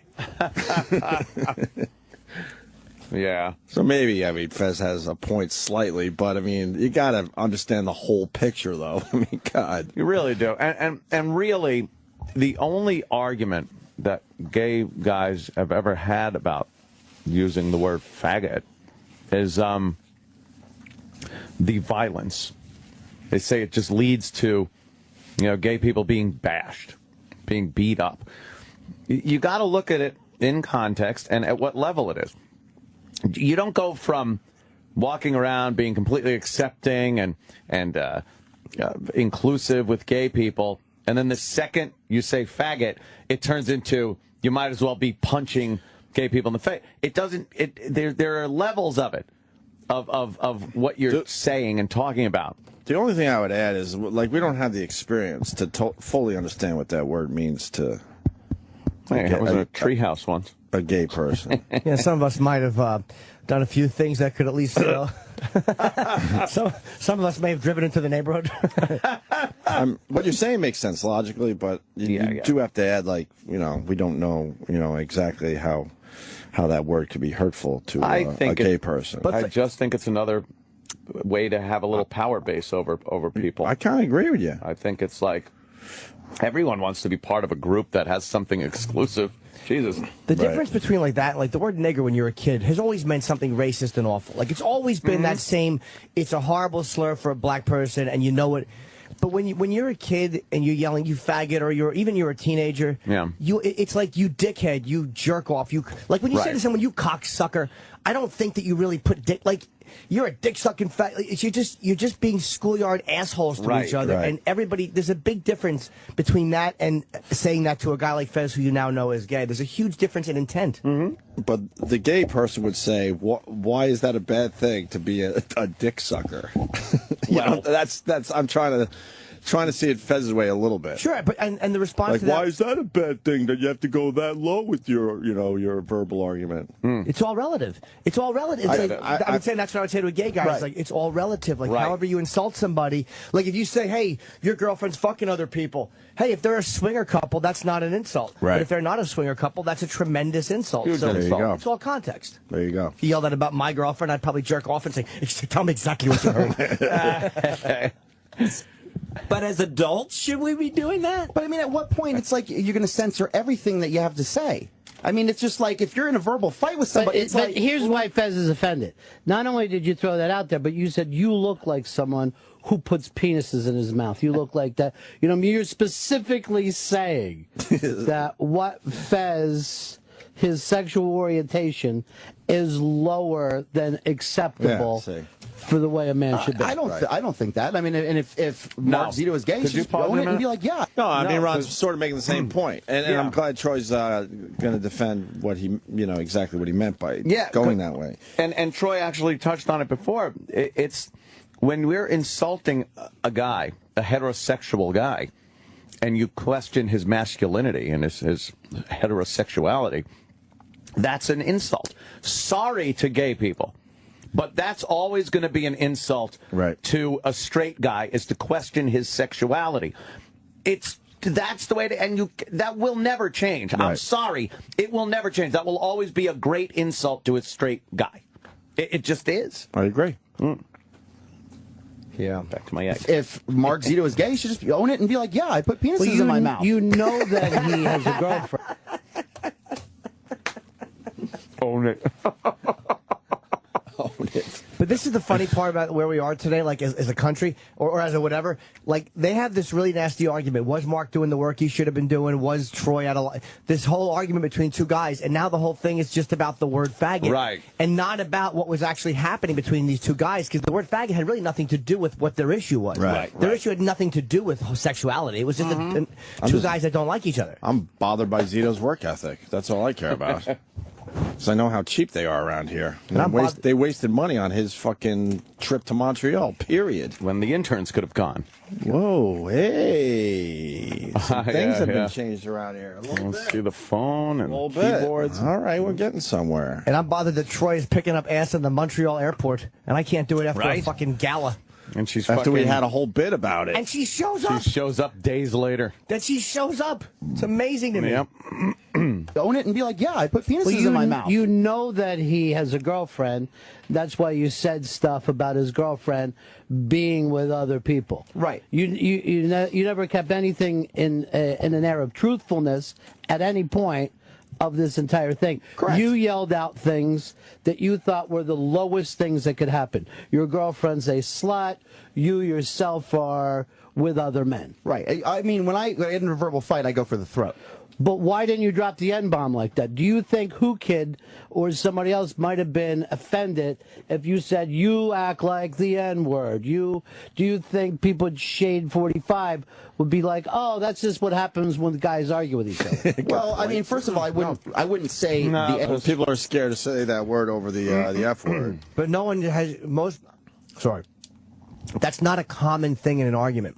Like, you've never argued with your buddies, white guys, and said, you nigger. Like, that would be so out of context. Like, what the fuck? Like, no one can say, yeah, I've heard that a million times in arguments between my friends. Right. Faggot is something that is just one of those things that you've heard a million times with your buddies. And there's a big difference. There is a difference, yeah. It's not a good enough insult for a guy that isn't black to use the black atomic bomb word. I was thinking more if you were in a fight with a black person, would you? Well, that's would just you go there. But that's just like. Would you be brave enough to go there? I guess is what I was. But Troy isn't catching with Ronnie's statement there. But Troy isn't using the word faggot to a gay guy. Right. He's not. So what Ronnie's saying is, would you say that to Who Kid? But would you say no? But it doesn't make sense. It doesn't apply. No, but what Ronnie is going off the fact that Troy says when he's in an argument he goes for the jugular. So if you're in an argument with a black guy, would you go for the jugular and start throwing that word around? But that's the jugular. But if he was in an argument with a gay guy, I thought it was a pretty good question by Ronnie. It's not. If he was in an argument with a gay guy, would Troy Quan call him a faggot? I don't think he would. He probably would. If he was arguing with Fez, he might not. He probably would if you're going for the jugular. You think if he got an argument with Fez, he'd bring out Fez's sexuality? Yeah, if it got too heated. I don't think so at all. I think so. No, I don't think Troy. I think would if you go for the jugular, you go for the jugular. You're not. Your filters are completely gone. I think Troy. I don't think Troy would do that. Did he name Zito's girlfriend, or did he name anybody? No. The point I'm making is, even though he was mad, he still had a weird He knew where he was on the air, and he knew what he was doing. Going for the jugular, like for real, like between two guys off the air. Then he wasn't going for the jugular for real. Then he's being dishonest there. Well, I'm Troy just saying that he wasn't going for the jugular. Right. He's not. He was hitting hard. Naming Absolutely. Zito's girlfriend. He's not naming people like, yeah, well, you know, 'cause that's the fucking lid coming off. So he didn't do that. So I think if he was arguing with Fez, I think he'd have enough common sense to not yell, "You fat." Oh, I don't think he wouldn't at all. Not even. I don't think he'd come close. I would give him a little more credit than that. When you're arguing with somebody that you know is heterosexual and you want to take a jab at his manhood, that's what you do.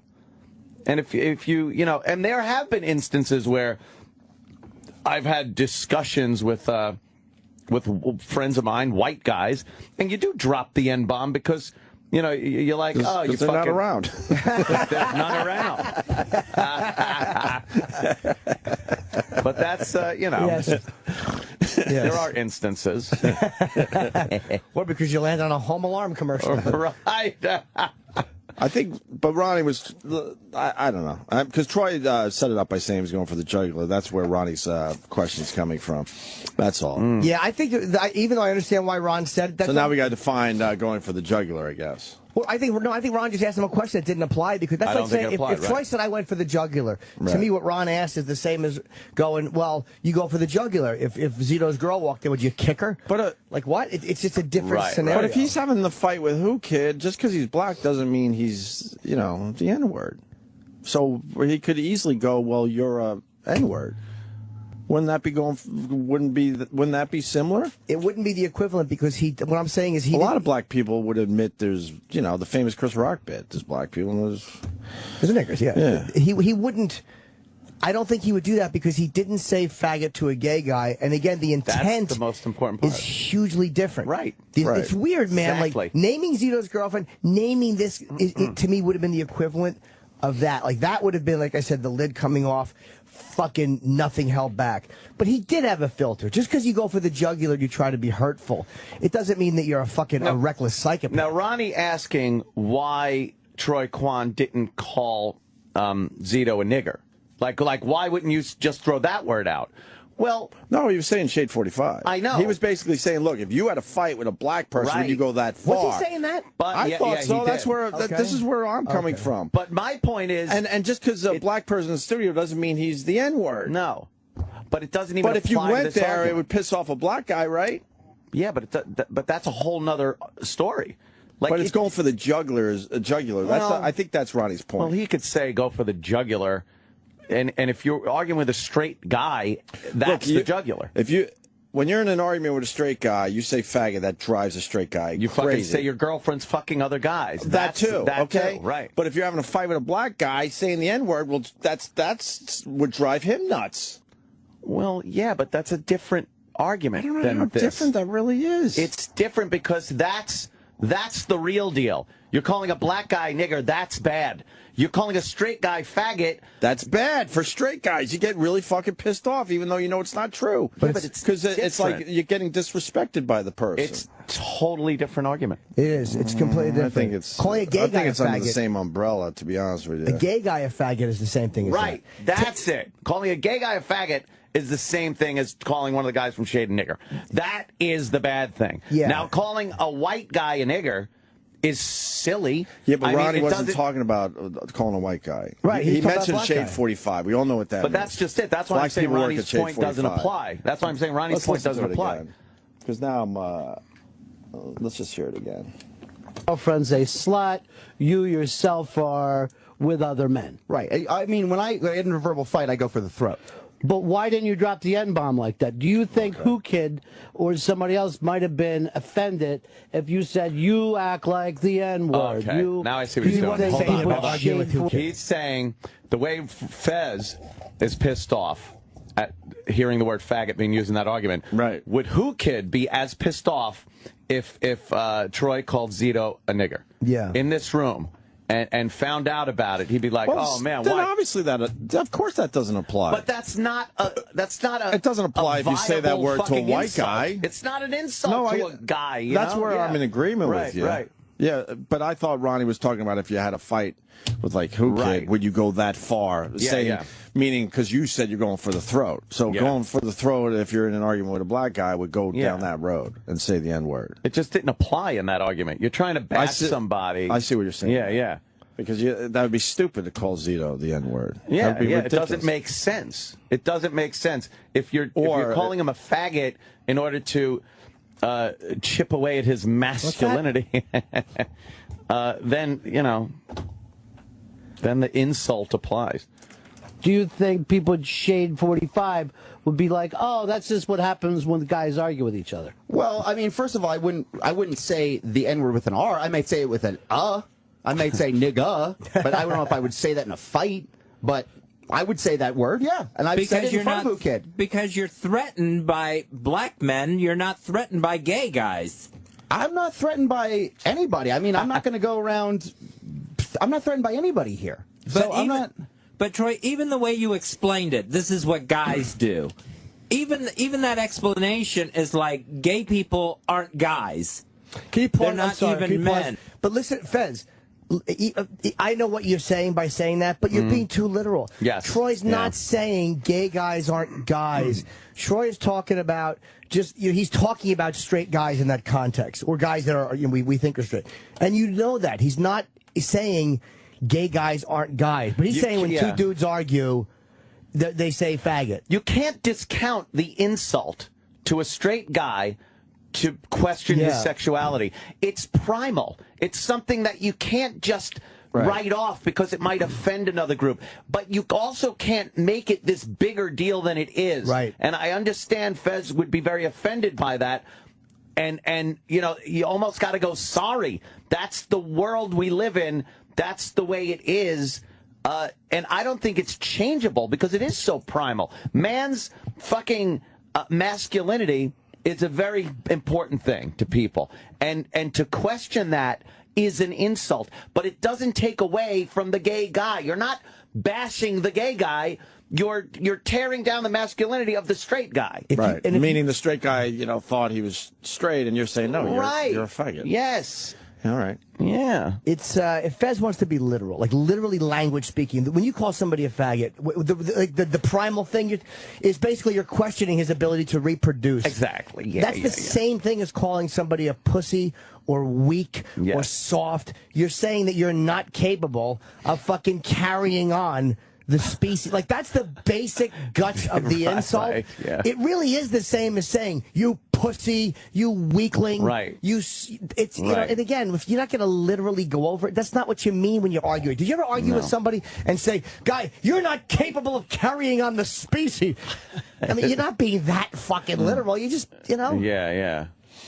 That is you're right. That's the primal insult in it. It is, and it'll always be there. I'll go back. If you're arguing with a black guy, would you go that far? But would he say that to a gay guy? We don't know. Right. He didn't say it to a gay guy. So we don't know if he'd say that to Kid in an argument any more than we know if he'd say faggot to Fez in an argument. Right. He might not. But you're assuming all black people are ends then if you say it that way, don't you think?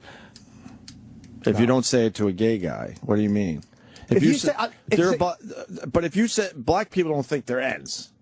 Black people, if you argue with a black guy and you say nigger, everyone knows what just happened, what that insult is. If you're arguing with a gay guy, a known gay guy, because that's the difference, you don't always know. But if you know someone's gay and they're openly gay and you say you're a faggot, everyone knows that's a vicious, personal, but if and a straight guy doesn't want to be context. called a faggot, a black guy doesn't want to be called the N-word. Isn't it as simple as that? No, because they're not. If you're a straight guy and someone calls you a faggot, that pisses you the fuck off. So if you're a black guy and in an argument where someone's going for the throat, they call you the N-word, wouldn't that fucking piss off the black guy big time? Well, I think we know. And isn't that similar? Why isn't it similar? I'm still confused here. Because the gay guy because you're not being called an accurate slur.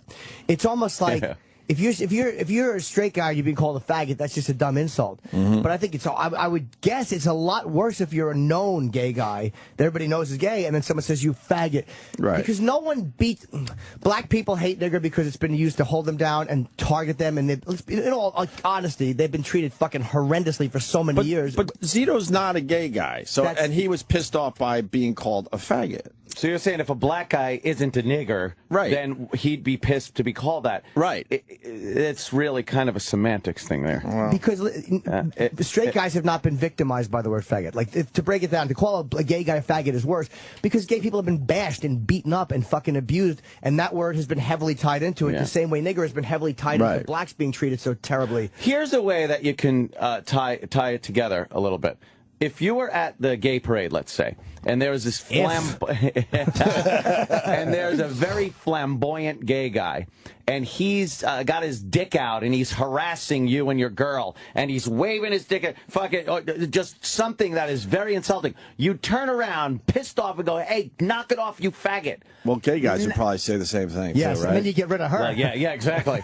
Yeah, but that would be like, all right, now I'm going to go for the jugular because I'm going to see what I see and use the worst possible slur because he's fucking pissing me off. That doesn't apply here. Because so if a black guy does the same thing and he's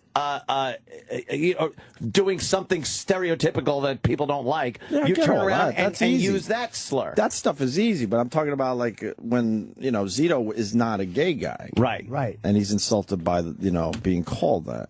Yeah. Yeah. So now if Zito's black and, I'm just trying to keep it very simple. I don't think Troy starts would throwing anyway. the N-word around. Yeah, if he's some affluent black guy. Because he went for the throat.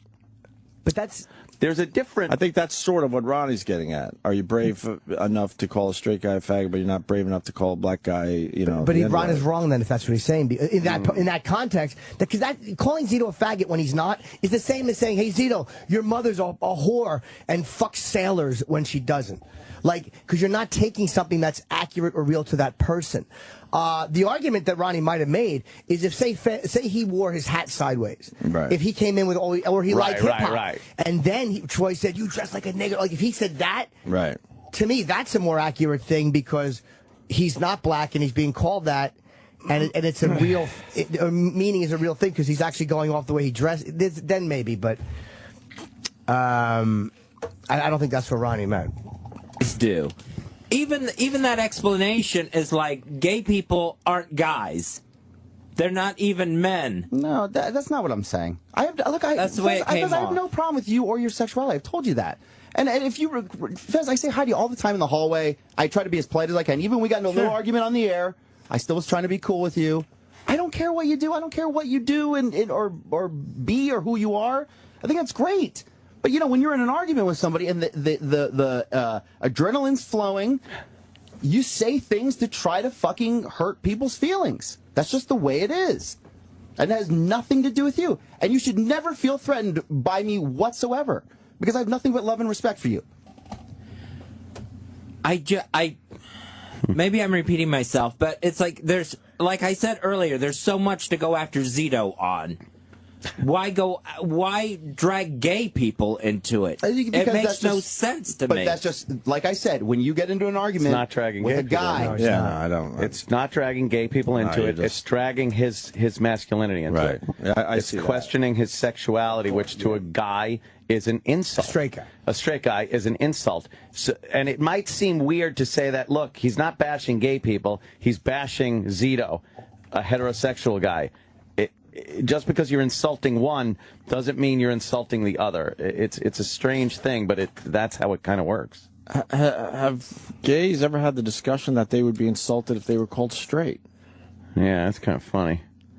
Ugh, those nasty vaginas they deal with. Ronnie should ask Fez that today. Would he be insulted? Because that's how you flip that, right? So let's say you tit licker. Right. Let's say Troy's fighting with Fez, and now instead of saying faggot a million times, he's saying, straight. You straight boy. You straight boy. Yeah. Would that really be insulting to Fez? Mm-hmm. It should be, right? You'd think. If you're proud of who you are, you'd be really fucking pissed off if someone called you straight, right? I think if people were being what's that about? Beat up because they were straight, then, you know, I think that would be Fez's argument. It's like, well, if people were being assaulted based on their straight sexuality, then it would be a problem. But, you know, that doesn't seem to be it. I think gay people are very sensitive to gay bashing and being assaulted. Obviously, they should be. Right. But you can't look at every single slur, especially when it's not even directed at a gay person, as this gateway to an assault. Right. It seems to be that no matter what is said, if it's even an inkling of offensive to a gay person, it's now tied to a gay assault and gay bashing and hate crimes, when that's not the case. Certain things become like these colloquialisms, like everybody knows that when, again, I'm not saying it's nice, but when two quote-unquote straight guys are arguing and one of them says, you faggot, it's not literally meaning, all kidding aside, I think that you're a homosexual. Like, all kidding aside. You know what I mean? Exactly. And we kind of give each other... We understand certain things are happening in an argument. Like, again, insulting somebody's mother. Yeah. It's one of those dumb fucking things that starts when you're young and you realize how we think that we're advanced. Right. And then you're 35 years old and you're both wearing suits and one guy's like, you cocksucker, you fuck you, dick licker. Same it's the shit same childish as nonsense. your mother. Yeah. And Joe in Chicago makes a pretty good point. Biggest difference is when you call a straight guy gay, he can't really defend it. Technically, you really can't if you think about it. I know I'm not. Yeah, that's what you say a million times. But you know, you are right. I kind of like that point. You know, inside you're not, but it's really hard to actually prove that. Bring I guess. a girl here, I'll fuck her and enjoy it. That's what you would have to do. Yes.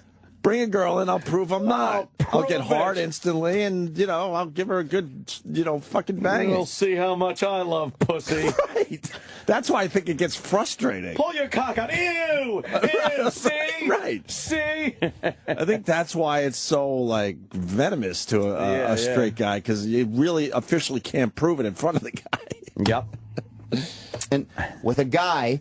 You question you want to hit hard. You question that man's sexuality when he's a heterosexual man. You know that you know as a gay man to say to a heterosexual man sometimes it's a slap to their pride. It doesn't make it cool. It doesn't make it right. But it's just when you're going for the throat, you go for the throat. And can you comprehend that? Troy's doing a very good job here, by the way. He's saying, because he put himself in a very tough spot yesterday. He did. I'm sure there's a lot of people around here looking at him a little differently. When we paused this, and I think they shouldn't. No, but, absolutely. But that's the reality of this, and I think he's doing a pretty good job defending himself. Because we're pausing the recording and then discussing it. Right. And then we hit play again, and Troy's pretty much saying what we're saying. Right. So and that's right off the cuff with him. So, yeah, he's doing a good job. Can you comprehend that gay people, even in this city where it is pretty progressive, that since January there's been dozens of attacks on gay people, so that when someone hears that and feels like, all right, that's how people really feel about gay people. That they're targets to be smacked around when you don't like what they're doing, whether it has to do with being gay or not. That kind of affects gay people. That it sticks in a special place that it might not stick with a heterosexual person. But at what point, you know, okay, faggots, that's inappropriate to say. So then, sissy, is that okay, or do I have to exclude that now from my vocabulary when I go after somebody? It's like when you're in a verbal fight with somebody, it's just you're going for blood, you're going for the throat. What he's saying, Fez, is that gay people are lower than straight people. Right. So this is the way to take the straight person and lower him down, embarrass him by calling him something less. Obviously, that means... See, Ronnie's the most twisted person on this channel. Ronnie is fucking... Let's stop already. I don't know. All right. Fucking Primetime did a pretty good job of doing the same thing during the argument. Ronnie's twisted. Although in that moment, Ron kind of explained, I think, what gay people hate about it is that we know you're not saying, hey, you're a homosexual, but why does what I am have to be the insult? Exactly. It's like the equivalent of you arguing with Anthony going, you're a Norton. And me going, gee, what the fuck did I... Right. Yeah. I'm not saying that there's not a brilliance to what... it was brilliant. He summed it up Ronnie right is he's summing it up, but he's also... He's brilliant and twisted at the same fucking time. And I'm on to him, man. He's the true puppet master around here. And lower him down, embarrass him by calling him something less than. Obviously, nobody's lower than anybody. That's what you were trying to do to Zito. There's no color. I'm going after his throat. I am doing everything I can to try to put him down in a verbal argument. Okay? So, and then you talk about his bald spot. Talk about how what? I didn't know he had a bald spot, but I have to make a note of that. God. What about bald Talk Americans? about how he's constantly kissing up to manage. What about kiss ass? But Fez, talking about someone's bald spot, that's would be very hurtful to bald people. I think that's actually worse than calling a straight guy a faggot because the bald spot is real. You really do have one. Right. But I mean, that's a tough thing for guys when they start losing hair. Yeah. But Fez thinks that's completely okay because guess what? Fez isn't bald. Yeah. Right? Yeah. So I would like to ask Fez why that's okay. There's always going to be things that other people think is okay. Well, that's they're going to be offended by something else. We've talked about that for years. And that's the world we have always lived in. And if we give in to everything, we wouldn't be able to talk about anything. And that's God's honest truth. Because Fez is saying that's not as bad to be bald, but you line up a whole bunch of bald people, they'll tell you how horrendous that is, and how they haven't been able to get girls because of it. They probably didn't get the promotion because of it. All sorts of shit happens to bald guys because they don't have hair. There's probably a bunch of not straight all of them, guys, obviously, but there's probably a bunch of straight guys out there that would suck a cock to trade for hair. You know what? So as far as the gay or bald thing goes, you know what? As long as it's not being videotaped, full head of hair. Full head of hair. That's it. One time, one dick. But how one about dick, you get your hair back. How about while you're But then doing you know who all the dick suckers are because they're the ones walking around with the full heads of hair. Sam. Oh, Jesus. Oh, Sam. Jesus, Sam's had like 6 or 7. Sam puts him behind his cheek like a squirrel. Then you find out it's like Rogaine and you can't stop or it falls back out. So you just got a dick in your mouth every day. Wait, would you do it, though, if while you did it, you had to look at yourself in the mirror and you had to watch your cheek bulge out in the mirror? Just asking. You could do that. If you could take if you could also take a comb and run it through your lustrous hair as you're looking in the mirror. You're blowing a dick and you're blow drying your hair at the same time. It's like, all right. Fuck it. It's a win-win. Oh, this looks great. But Fez heard his argument there a little bit.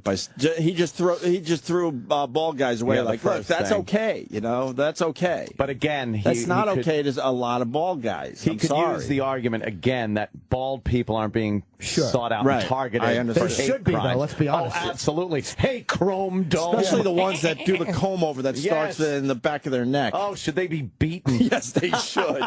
You look ridiculous. You look ridiculous. I also think Fez is in a unique position, or maybe a very common position, of a guy who's fucking, like, not been openly gay for all these years and has probably wanted to say things. Like, how many times in his life has Fez, or any guy who's, like, you know, not out of the closet, heard gay slurs or just the word faggot and wanted to say, like, shut the fuck up about that. Right. Like, but you can't. Now he can, so. Now he can, so it's like a lot of times it's probably refreshing to just be able to speak up where you weren't. Like, Ronnie's argument about bringing a certain group down by insulting somebody else, bringing like straight guys down to the level of homosexual, that doesn't really apply. Technically, on a slide rule, it might.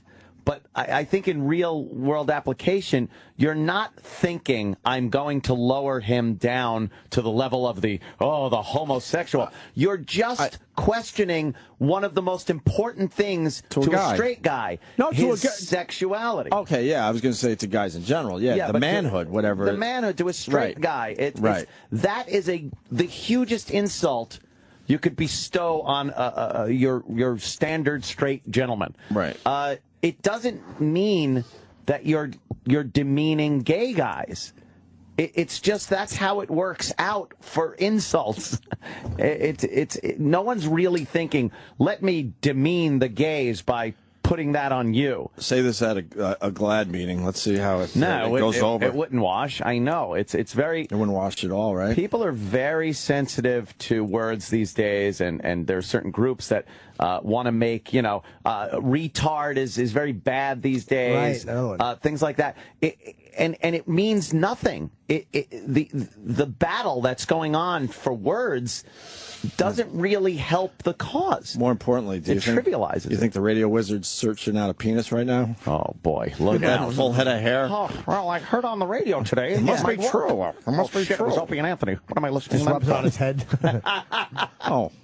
Oh, that's what they said, because I don't even listen to them. I just listened with half an ear and decided I'd suck a dick for hair. Fez a little weak in the argument going after the ball guys. Yeah. Maybe not completely the same thing, but Retard's a good example, by the way. Retard's a great example. I didn't think of that. If you argue with a guy and you go, "You're a retard. You're a fucking retard. You show up late for work." Right. You don't actually think that person is like, "Oh my God, you have Down syndrome." You're not using it. It's a lot worse to walk up to a retarded kid and go, "You're a fucking." Oh God. Everyone knows the difference. Who would ever fucking do that? It's completely different. It's completely different. Oh, Opie, you would do that. No. I'm a very strong advocate for the mentally challenged, but I will throw that fucking retard word around like crazy. But I don't think about it like I'm hurting retarded children. But now we're going to hear from the parents, and they will explain why that really is extremely hurtful. I know, because they're raising a kid with special needs. And when you take it to very the personal confusing. level, of course you're going to be offended. I understand that, but again, being offended isn't against the law. It's not. Well, and it kind of is these days. Yeah, right. Kind of is. And it's not a gateway to assaults. I mean, or a pepper. Honestly, or a pepper's fucking chipper. Come on, do some more spice jokes. Fuck yeah. Fucking, you got anything on ketchup? I've been writing. Yeah, it's going slow. Ketchup. Fuck. Yeah, go ahead. Sorry. What? I didn't know I had a boss about, but I have to make a note of that. God. Talk about how he's constantly kissing up to management. I did bring that up, actually. He put him down. He wanted to lower him down, so he compared him with being gay. I don't get what you don't understand about. But that's I'm not putting somebody down. What I don't understand is why do that. Ron, you've grown up on the playground. You put a no, Troy, call Ron out. I know, Ron. He's dragging your legs under a bus. Call him out on it. Oh, Ronnie, you rule. Not putting somebody down. What I don't understand is why do that. Ron, you've grown up on the playground. You may have nothing against gay people, but you take a heterosexual man and you question his sexuality. Straight guys sometimes take offense to that. Sure. I'm not saying that this gay person is less than this person. That's you're putting words in my mouth. But the only reason is because a gay, what you're saying to a straight man, I'm going to lower you down. But it's not lower. To the level. It's just it's a lateral this move. Is what you do. You decide. But you want to take a penis in You're your mouth. verbally gay bashing him. It's not verbally gay bashing. Stop. No, Stop. I can't see that. It's a lateral move. You're not lowering anyone. It's a lateral move that's on the other end of the spectrum. You're not talking about taking anyone down or putting anyone up. It's the same level at the opposite ends of a spectrum. Sorry. But I think I changed my opinion a little bit on this today, too. Yeah? Yeah, the whole manhood thing you brought up. That's very good. Because I think maybe part of me, I felt like I was, making the other guy a little lower, but it's... But no, I don't... I think I learned a little bit today. Yeah. Yeah. I understand what you're saying. Yeah. Yeah, he's got to make a good. The retard argument would be a good point to Ron. Yeah. It's the same as calling a guy a retarded argument. You don't actually, because Ron is going by almost, okay, if there's a gun to your head and these are the literal translation of the words, but no, everybody knows that in common interactions that's not what we do. But saying you're a retard to a guy who isn't retarded, right? It's like, do you really think that he's got Down syndrome? No, you don't. Yeah. But people would say that offends all the retarded people out there. Yeah, sometimes you're not thinking that literally when you argue. I don't. You're not. Exactly. Right. Why the fuck is this literal whole thing coming into play here? It's during an argument, you're going to say things, and you're not thinking that you're going to bring someone down. But how like people do it when there's certain trigger words, like he's saying something about so you can go and suck management's dick. How come nobody is saying, and why, Troy, are you implying truthfully that he's going to put a management penis in his? Right. Because people know he's just saying that in this. You know, that could be interpreted as people know he doesn't mean it literally. Bashing, if you wanted to take it that far. Let's get to the end of this. Verbally gay bashing him. It's not verbally gay bashing. Just calling a guy a faggot. It's just it could be used in a slap in the face. It's like if you're going to take that word away from people in an argument, it's like I said, do I have to not say sissy now? Am I not allowed to say, you look like a queen? Is that now offensive? It's like, well, you can't say that now. It's like I just don't think you get it because you're not gay. I just don't think you understand what it does. I don't think you understand, especially with the what's the word the anger, the violent anger but that's not towards gay people. That came from your voice. That has nothing to gay people. That has everything to do with Mark Zito. That has nothing. I don't care about gay people. I don't. Troy was yelling about his own sexuality. I have no problem. I don't care what they do. Hammer that back down. Why now when I care? I don't care. But if I'm in a verbal argument, I go for the throat. After that tirade, it sounded like you do care. Like that's how you judge people. And well, I'm sorry if that's what you pulled out of it. But I'm telling you now, face to face, that was not my intent. And when you add in the threat of violence with it, that's just towards him. I understand that. I understand you're calling him that name. And if he's not gay, then I'm not going after gay people. If Mark Zito is not a homosexual, then I'm not going after him as a gay guy. Then why say it? I told you why I said it. But it doesn't make sense if you don't think that there's something lower about gay people. No. That's Ron. Yeah, I maybe he's just doing. But Ron, you know that he's not. Yeah. He's not really thinking that he's gay, and you know that he's not being literal, saying gay people are lower. Technically, that is. I think when you argue with someone, you say you're a faggot. It is a way of saying that the gay guy is the lower guy. Maybe it's lateral, but I think it's more of going, "Hey, you're a faggot." But you're not literally being that. You're not thinking it through like that when you're just two guys yelling at each other. Yeah. Because that's not what the argument's about. Like, again, if it was directed at Fez, who is gay, and he said, "You're just a cocksucking faggot," then there's a direct. Yeah, it's brutal, right? But everybody knows that happens when you argue, and maybe it's not the right thing to say. If you call a guy a little bitch, it's the same thing. You're affecting his manhood. You're calling him a little bitch, which hey, you're a woman. You're not a man. Now that would be insulting to women. Are you lowering the woman down because you're calling a guy a bitch? You're again lowering his masculinity, his sexual prowess, his ability to procreate, whatever it is. You're not thinking of the slur on a person that would be offended by it, and you're lowering that. Doesn't even come into play in your mind. Yeah, I think that you're not. Because whenever somebody is the insult. Right. When you say to somebody, "Hey, you're a queer," that's the insult. You're obviously saying that the queer is lower because that's used as the insult. But you're not being that literal. People aren't thinking it through when you're arguing. If me and you have an argument, I say, I'm not thinking, "Wow, Anthony, you're a homosexual. Therefore, you're technically." I don't think you're lowering the guy. I think being a straight guy, being called a faggot, you're lowering his masculinity. You're not lowering the gay guy. It's not like, wow, you're equating me with a gay person? That's terrible because they're so much lower than... You're not saying that. You're lowering his masculinity, not the actual gay person. I don't see it that way. I don't see it as lowering. I'm just wondering things I've wanted to hear while a strap-on was being tickled on my hiney. Oh, boy, if I were only kidding. Jimmy. You don't think that there's something lower about gay people.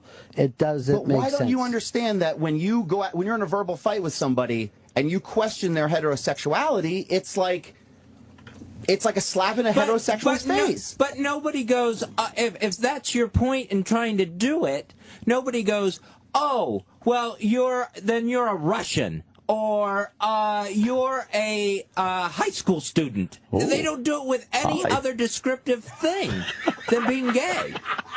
I don't know about that. I mean, I'm sure it happens in other cases, but this is just the direction it went.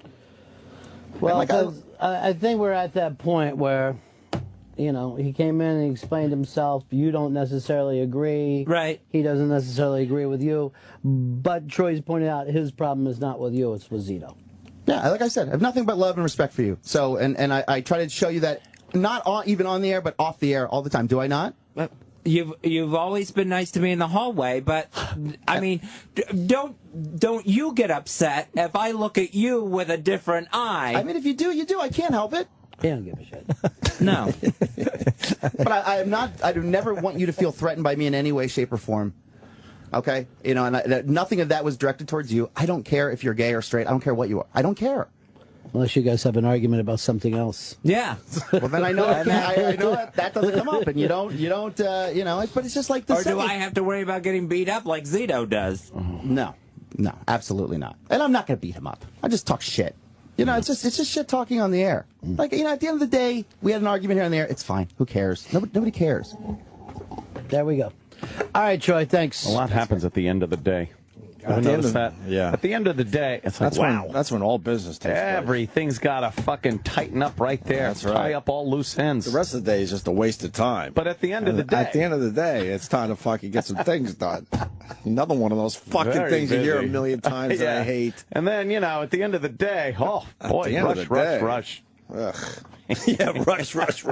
What is the end of the day? Is it an hour? Is it 2 hours? How many hours is the end of the day? How long do we got? Because I need to know how much time I got to get everything done. And do you know when people on Jupiter say it, they only mean it 10 hours later?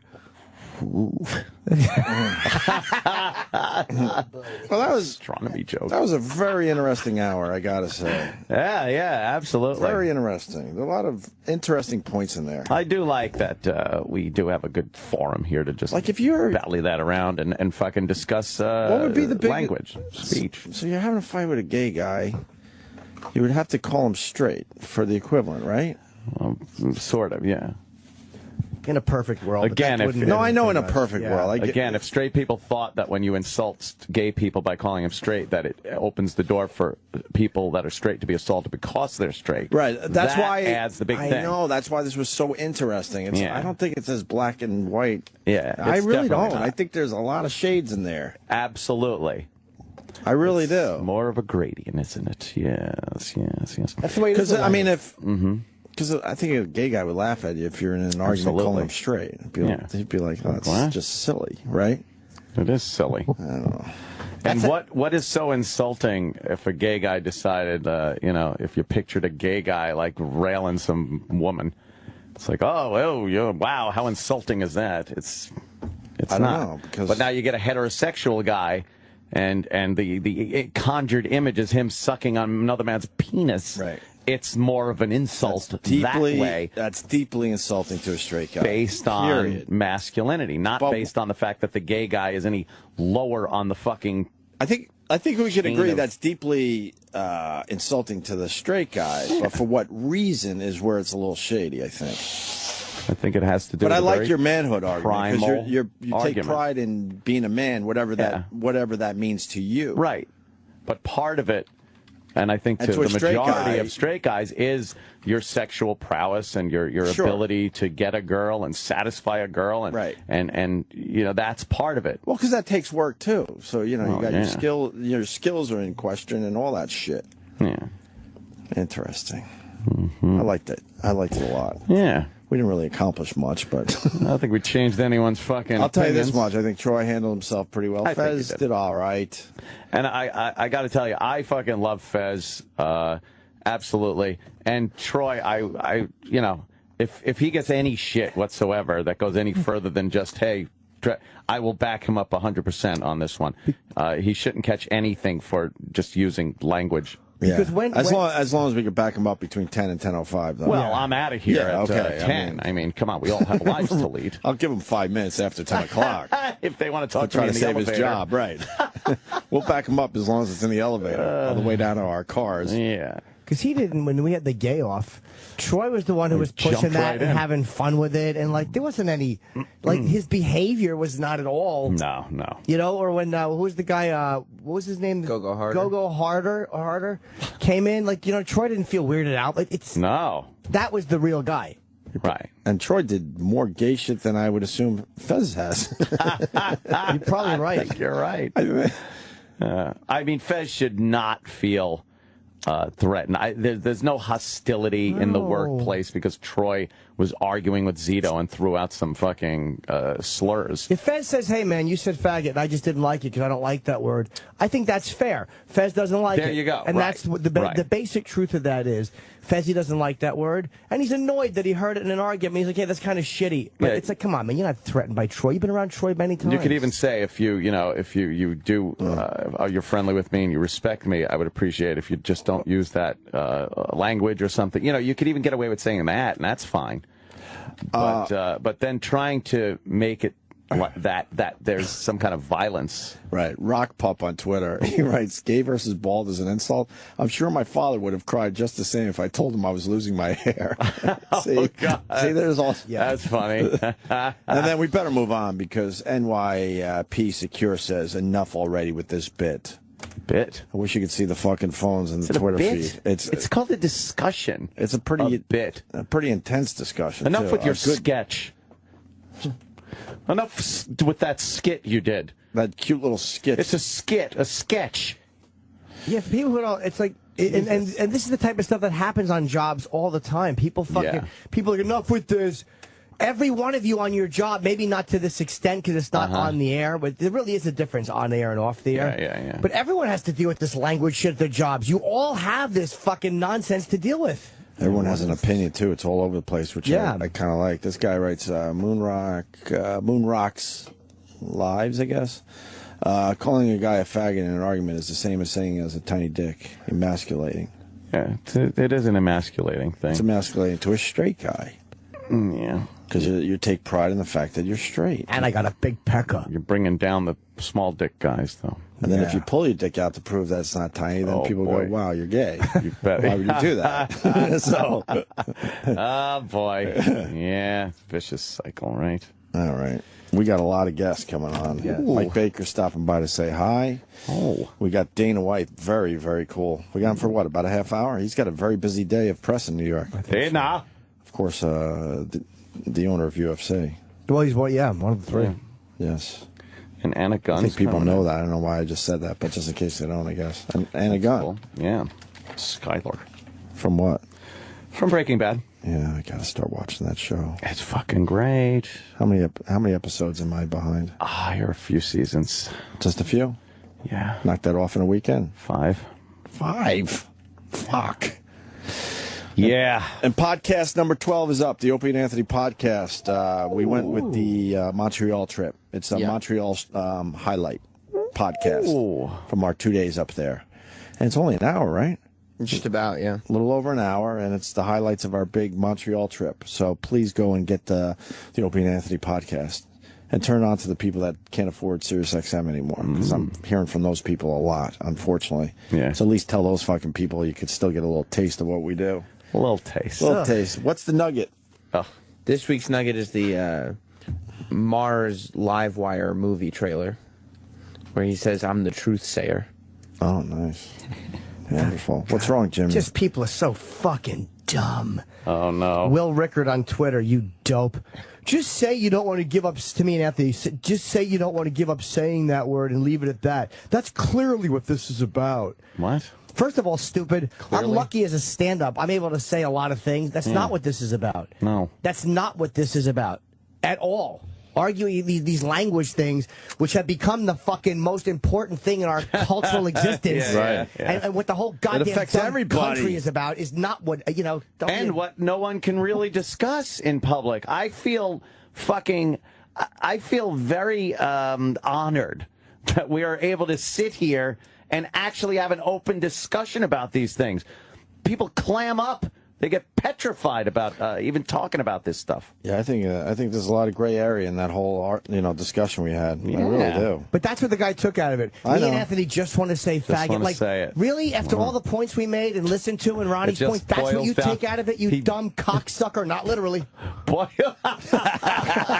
Asshole. He boiled it down to that. Twitter asshole. Good.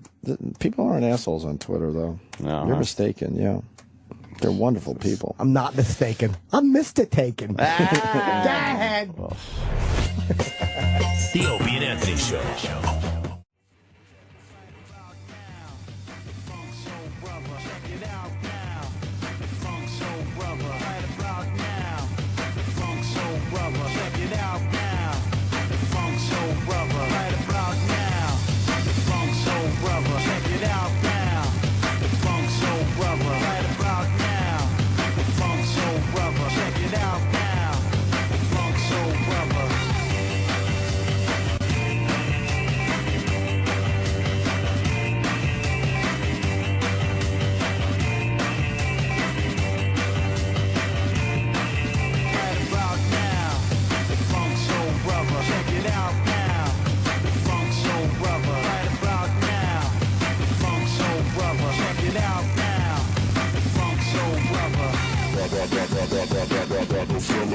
Fatboy Slim, 50 years old today.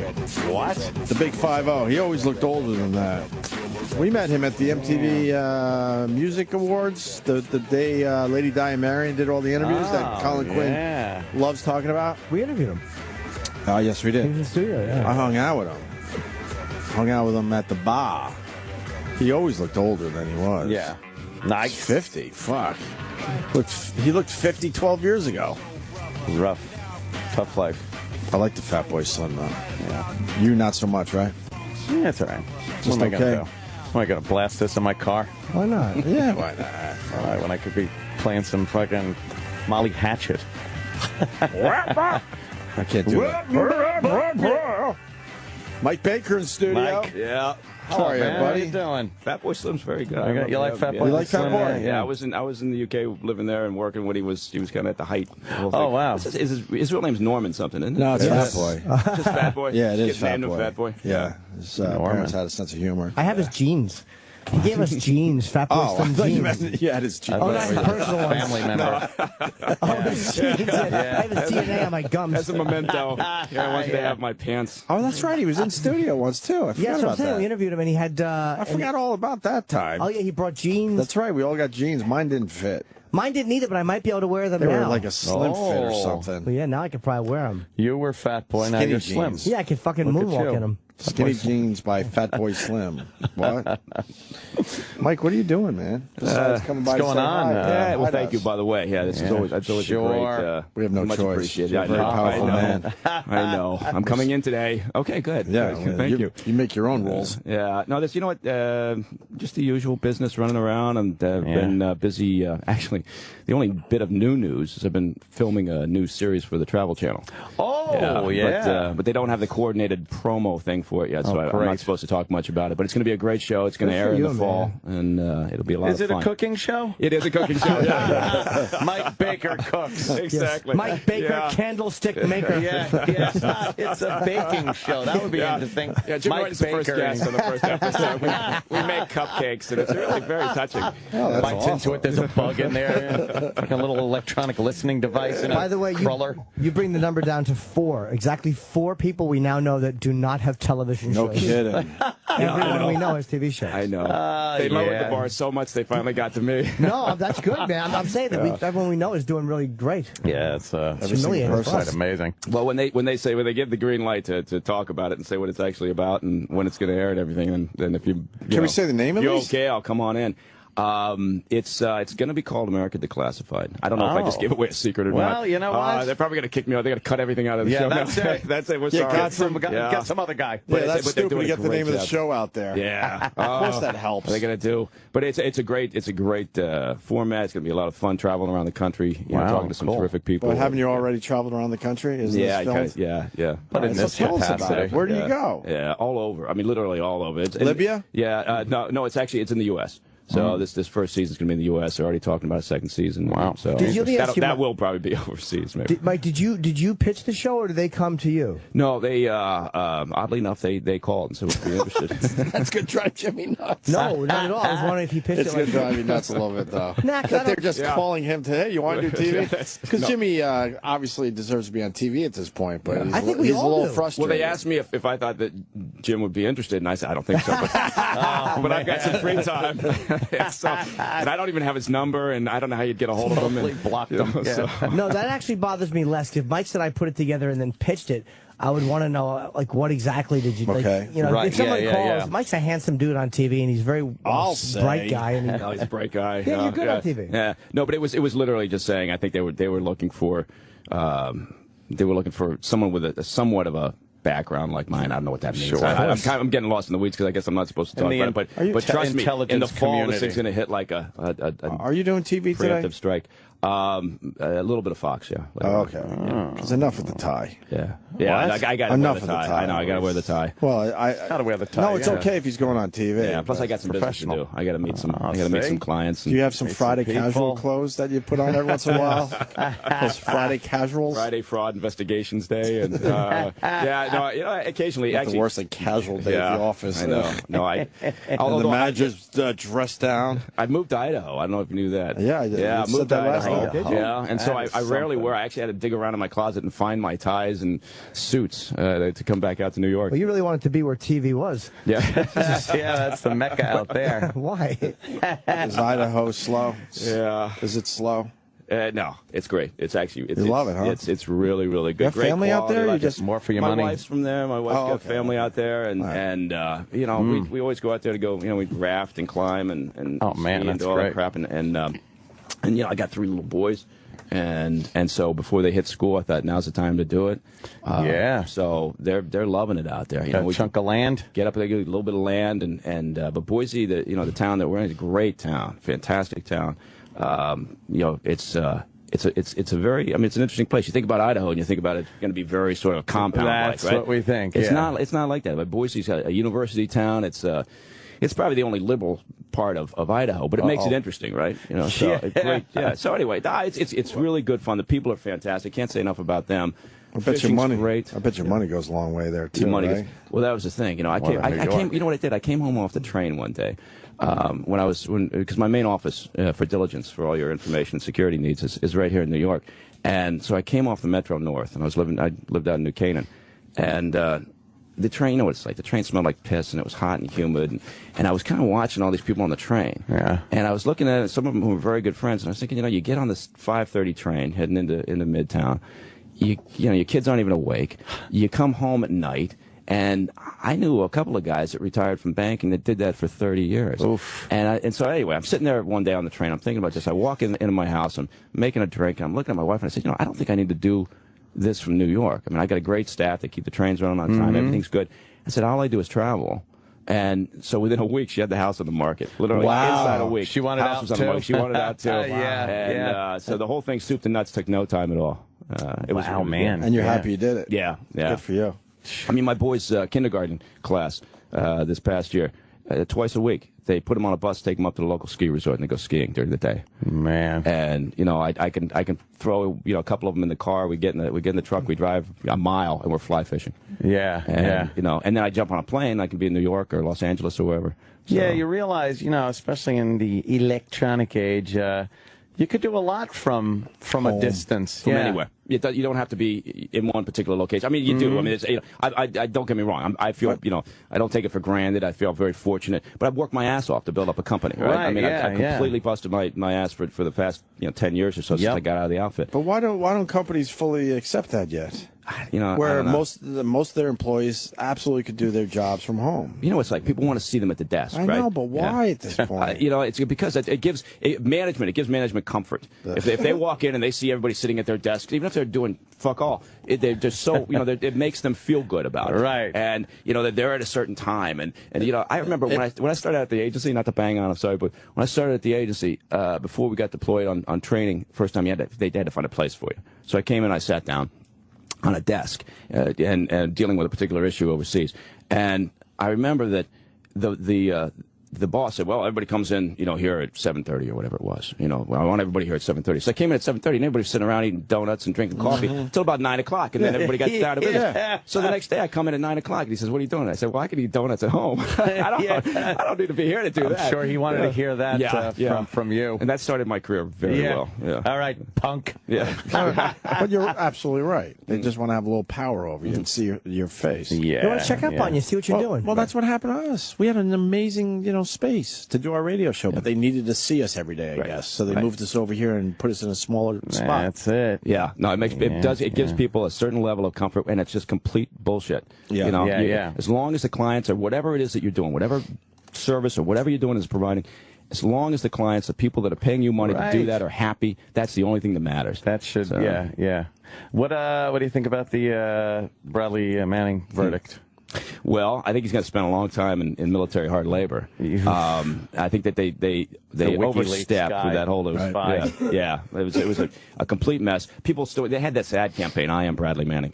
Yeah. I hate the I am campaign. I know. Yeah, I know. God. All stolen from Spike Lee, by the way. Was it? Yep. In Malcolm X.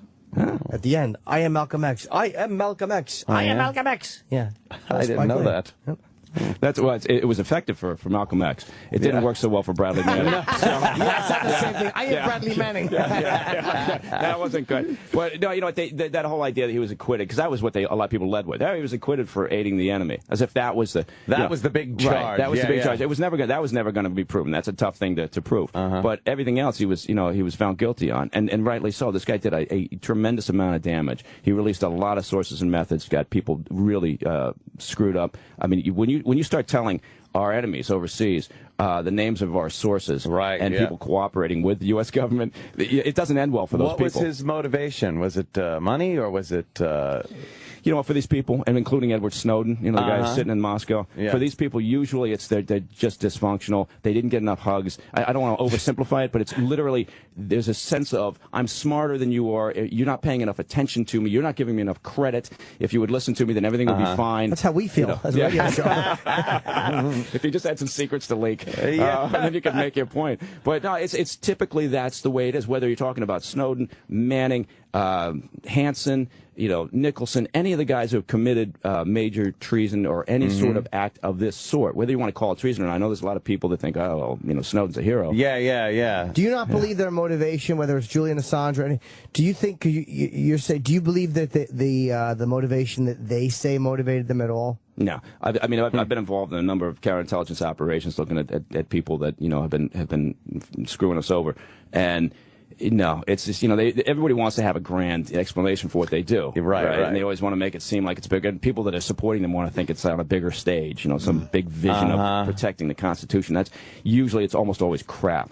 And I hate to say that. It sounds very cynical, but that's just the way these people are. It's a very dysfunctional thing to do, if you think about it. It really is. If you think about it, and a lot of times people buy this noble excuse of, I'm helping the people, but you were given a job to do, and certain restrictions were put on that job, and you have to adhere to them, or you're going to pay the consequences. Right. That's it. If you feel your government, and I don't agree with these guys necessarily at all, but if you feel your government is not doing the right thing, or is being duplicitous with its own citizens, when is it appropriate to speak up? Well, at the point where you resign. And at the point where you don't steal classified information, and then you can go to the press, and you can have a sort of a conversation if you want to. You're still going to be hauled in, and there's still going to be consequences, as you said. There's got to be consequences. You're signing agreements that say, if I have the responsibility of holding on to critical information, classified information. Now, don't get me wrong. The government definitely oversteps on classification of information. Look. They definitely overreach. That's a typical thing. They overclassify, but.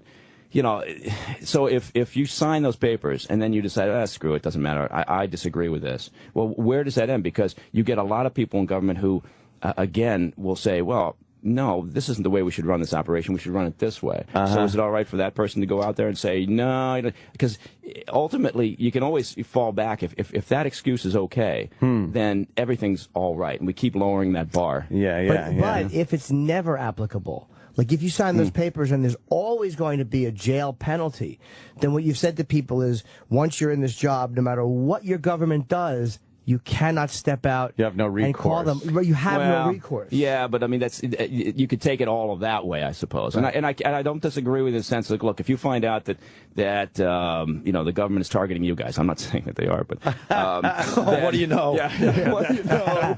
Then I, for one, would step out of the government bubble and say, hey, this is wrong. You can't be targeting ONA. Yeah, please. Exactly. No one knows them. Are you telling me that Jim Norton's been working for the government against against them for the past 10 years. Damn it. That doesn't seem right. They hired me to prove that Anthony Cumia said something nice once, and I've yet been able to find it. I'm still denying it. Anyway, but no, this you're right. You can take it to its all the way down the road and say at some point, if you find out that the government is doing something horrendous, then you should have. And okay, when that day comes, and I'm sure that's fine, and you'll do that, and there'll be the public groundswell that say, "Oh my God, you mean they're, whatever it is, it's so heinous." Yeah. But otherwise, no, there are consequences, and there's consequences for a reason. There's reasons why you have secrets, why you keep secrets. We provided now a great deal of information to the Chinese, to the Russians, to terrorist elements out there about our capabilities within NSA, as an example. Talking about Snowden, manning the same thing. Provided a great deal of information about sources and methods of what we're doing overseas in operations. Right. And that's very damaging. And believe me, the Chinese and the Russians are very happy to take that information. Oh, yeah. What do you think the Russians are sitting on Snowden? They probably didn't ask him any questions. No, I'm sure they didn't. They didn't sweep his computer. I'm sure that no. Yeah. Yeah, he's fine. What do you see happening with Snowden? Who wants him? Who doesn't? I tell you, who doesn't want him is President Obama. Yeah. He has no interest in getting back. If he did, he would have picked up the phone to Xi, the Chinese head of state, when this thing first broke in Hong Kong, and he would have said diplomatically, we want him back. It would have been a head of state to head of state conversation. That's the way those things are done. And yet he acted as if it was beneath him. It was a legal matter, so we'll get some lawyers involved maybe. And when you're dealing with crap like this, it's not just what you say, it's who says it, right? So. And the other leaders pay very close attention to that. It was clear Obama had, just very little interest in this. You think it was too embarrassing? I just think he felt it was beneath him. And I think he still does. I think he probably, sits around and wonders, what's the big deal, in his own way. And I Could think he have gotten him back by calling China directly? Yeah. Well, people talk about we don't have a huge amount of leverage over China, but that's what you have to do to get him back. Now, would Xi have said, nah, fuck you, you're not going to get him back? Well, there's a chance that would have happened, but would China have blown up the relationship knowing that there would have been that conversation between the two heads of state? Probably not. Yeah, for this guy, it's like, for this guy, exactly. But once that didn't happen. For Charlie M? Yeah. You hung up on Vladimir Putin for Charlie M? For Charlie M.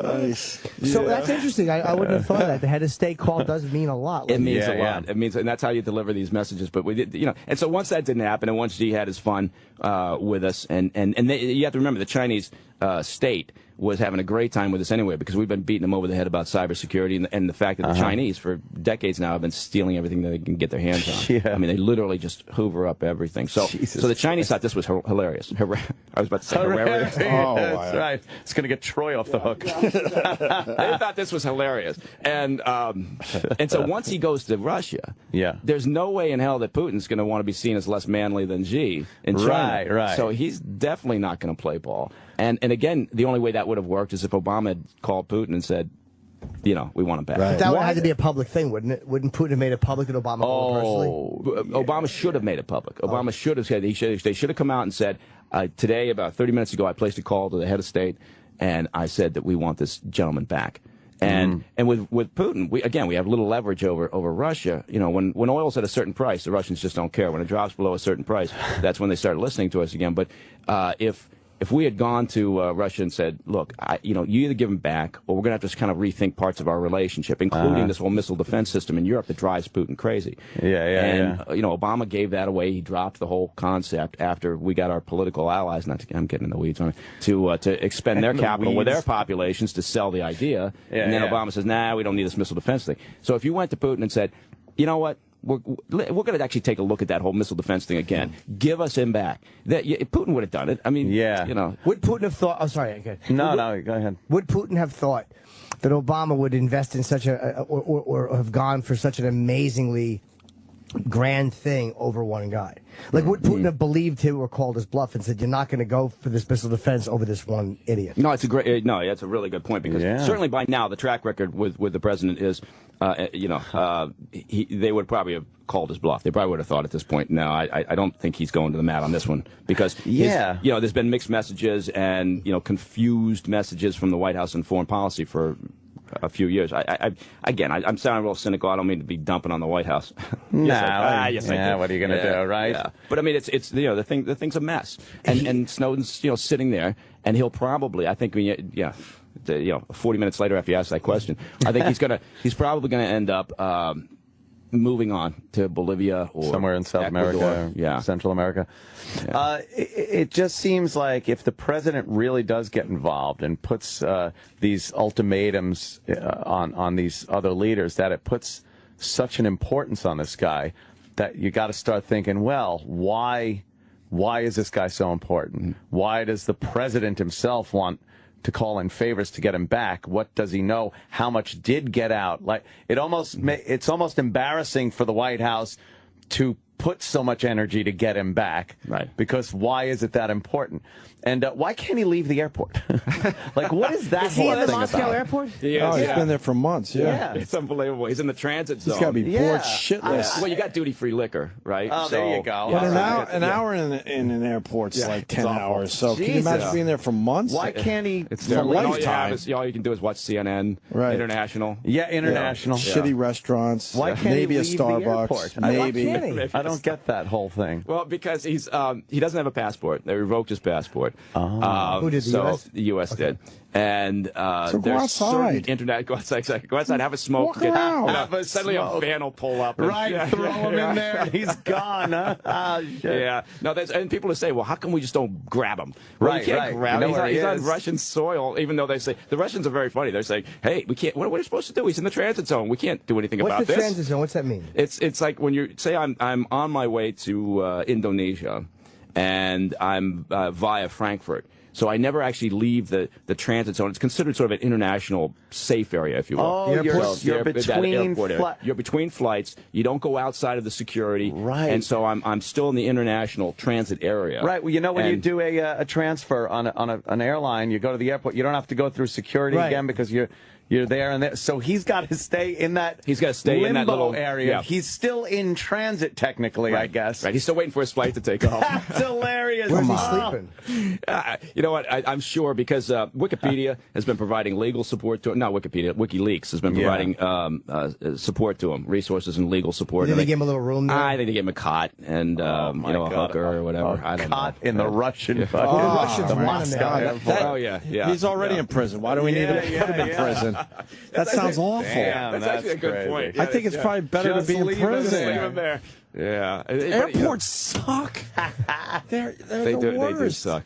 They do suck. Do you think that any Russians have spoken with him yet?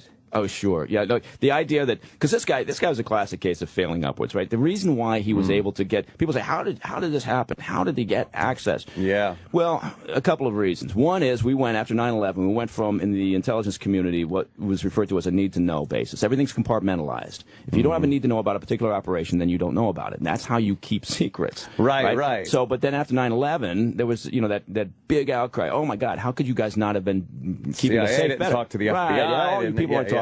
So it became a sort of a need to share, a need to play well with others sort of thing. Once you do that, once you say, okay, our goal with all this classified information is to actually throw it in a big pot, give more people access to it, and make it easier to move it. By definition, you're making it easier for somebody like Snowden to grab it all. Then the other thing is, he got his clearances when he went to work as a guard at an NSA facility, right? So he's a guard. I mean, that's what he's doing. He's standing around watching people swipe their badges. But once you get your clearances in the world of government contracting, you're a pretty good commodity because any company that has government contracts, it needs to fill places, is looking for people with clearances. And if you got them, they don't have to pay to get you background investigated and go through that whole process. Right. So it's easier for that person to get a job and then get the next job and the next job, and that's kind of what he was doing until he ends up in a place where he's providing computer support. He's like an IT guy, wiping tapes and doing all the crap that has to be done to keep the systems running, and that gave him the ability to steal all this crap. How did he steal it?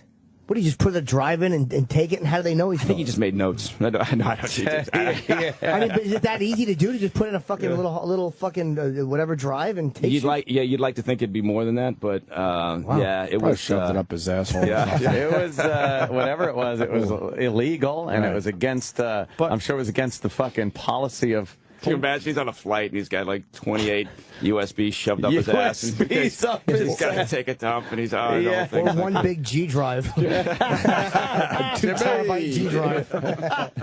But what is he doing right now in the airport? Yeah, that's right what I now. want to know. Where is he right now? Are people just staring at him? I know that would be great. It's like an exhibit. Can they give him a little room? Like, why don't we know this info? But the Russians are fantastic because they're playing this for all it's worth. Putin's certainly enjoying this, and they're just basically saying, "Look, how could we'd love to help, but how can we help you? Because he's in the transit zone. He's not in Russia. Can't just scoop him up. Yeah, they say this would be impossible for us. I know it's officially a transit zone, though. It's not that really. Yeah. The technicality. So without a passport, he can't leave because how's he going to? He has no way to get his. He doesn't have a visa. He doesn't have. So anyway, I think. So as soon as he walks through security again, then he's fucked. Well, unless he gets granted temporary asylum by the Russians. And that's what he's applied for. So officially, no one can touch him in the airport. Theoretically, that's right. But the Russians can and would do what they want to do in their own country. If they wanted to. They would trick him into walking outside to have a cigarette or something. If they wanted to help us. Sorry, how'd they get Bobby Fischer? They got Bobby Fischer, didn't they? I mean, now he's still in the transit zone, too. Yeah, he's stuck. He's playing chess with fucking Snowden. But in Japan, he got fucking nailed. Yeah. Right. And they were going to extradite him back, and they didn't. He wound up getting asylum in Reykjavik, a permanent home in Reykjavik. But how did they nail Bobby Fischer for playing a championship chess match in fucking Yugoslavia in '95, and they can't get this guy? Because he's only smart at chess. When it comes to everything else, he's really stupid. Putin loves alpha mailing anybody, especially our president. It's because it's so easy anyway. But you know, he's all Mr. Action. Out on horseback, shooting. Pathetic. What a guy. Swimming. Loves taking his shirt off. Yeah. So you think he'll end up down in Latin America somewhere? I think so. Yeah, honestly, can you imagine, this is going to sound really cynical. People are going to say, oh, you're full of crap. But can you imagine the political operatives in the White House thinking to themselves, yeah, that's what we want. We want Snowden back here now, leading up to the midterm elections with a big trial on the front pages every day, talking about the NSA surveillance program, pissing off Obama's base, in part because of the program, in part because now they got this guy on trial that they consider to be a hero or a whistleblower at worst. And, you know, so I'm honestly of the mindset that the reason why they didn't pick up the phone and make this an issue is because they really don't want to. Yeah, when you think about it, it's Obama's base that is looking at this guy as a hero. You get the real liberal people, the Occupy Wall Street, the anonymous people. They look at him like, yeah, he bucked the system and did it. So then if you get Obama and his guys crucifying this guy, it doesn't look good. The optics really bad. Yeah. So, and you got this weird thing where the libertarians and the far left now have joined forces in support of Snowden. It all things very surreal. So but what happens to his apartment? Is it just sitting there with all his stuff? Left like fucking Butch in Pulp Fiction. Right. Whatever. Or did the landlord finally say, stop by and make some waffles? Did the landlord finally say enough and just throw his stuff out on the curb? Yeah. No, that's a good. Well, I'm sure it's taped off. I'm sure the. It's got to be a weird. Yeah. It's got to be a weird feeling knowing you can never go home again. Yeah. When you think about that, like he has to say goodbye to his life completely. Everything. Everything he knows and loves, he's had to say, fuck, all that's done. But they don't think, again, going back to people like Hansen and all these characters that have committed espionage and treason and similar acts over the years, they don't think like a normal person would. They don't sit there and think, well, no, see, now when I get caught, I will have really fucked over my family, the next generation of my family. This is what they're going to be known for, associated with me. I've betrayed my country. I've betrayed my age. Whatever it is, they don't think that way. They typically just think they're smarter. They're bulletproof. Things aren't going to happen to them. Right. They're going to show the world. Whatever their motivation is. I'm just saying usually their motivation isn't particularly idealistic. So. Yeah, it is a very selfish thing, and that's odd because you would think it's if you're for him that it's a very selfless thing, that he's sacrificing himself for the greater good of the people. Meanwhile, it's more of a me. Right. Look what I can do. And people want fuck everyone else. Yeah, exactly. But people have been saying, oh, he's like the Henry David Thoreau or he's like Martin Luther King. You think, what are you when insane? they equate people that have nothing to do with the heroes of the past. Well, let's ask Mike Baker about some other things. Sure. You following the Anthony Weiner thing? I know that's not in your wheelhouse, but following it, he's living it. You're living it. Mike's a texter. I love that he's not stepping down. No, I think it's great. It I makes think it so much fun. I know. I mean, no, if he just disappeared, then what good is that? But Yeah. No, he's how dysfunctional is that? The best part of this story, from my perspective, is I don't know if you saw this news. He went out and he hired a local New York City private investigations firm. When the first part of this broke, back in whenever it was, I did remember? see this. I read before about he this. actually He spent like $40,000. Spent a little over $40,000 to investigate what the fuck what's going on, right? Knowing the whole time. Exactly, to create a story. Which is creepy, because then you're like, the investigator's going to finally turn to him and go, it's you idiot. Hey, dummy. Right? Yeah. Well, you guys are smart people. And that would take about 5 minutes to find out, right? and then, of course, you'd be happy to give him an invoice for $40,000 after 5 minutes of work, you know? But the point being is, it also looks like... But people are looking at that like this shows how crazy he is that he spent the $40,000. No, he's trying to cover his ass, obviously. Right. And he knew he had to do something, so he's like, oh, fuck, I actually got to hire an investigator. He probably, looked for the worst investigator possible in New York City. Find the worst guy. Right. But he had to do that, or people go, why aren't you trying to figure out who's fucking you over here? Exactly. Put him in a weird spot. And then the idea is that there's a potential that he may have spent campaign money to pay for the investigation. So that right there is, now he's gone over from just being incredibly creepy and doing things that, really screwed up to, potentially something really problematic. Maybe the investigator can also find Nicole's real killer. Yeah. That shit. Oh, really? That shit. You're right. I wouldn't even call him creepy, though. I really wouldn't. No. Not like really? No, I'm not saying it's nice, but it's not creepy. He's not messaging children. He's not talking about rape. He's just a guy being a pervert. The creepy part is that he got a second chance. He fucking blew that. Right. He was still doing it while he was doing photo shoots with his wife and his brand new kid. Yeah. That's what makes it fucking... Right. And that he won't step down, and that he doesn't seem to think that there's a problem with it. And he doesn't seem to think it's an issue of character. Character and judgment. A lack of good and possibly judgment. an addiction that he probably should try to get. Right.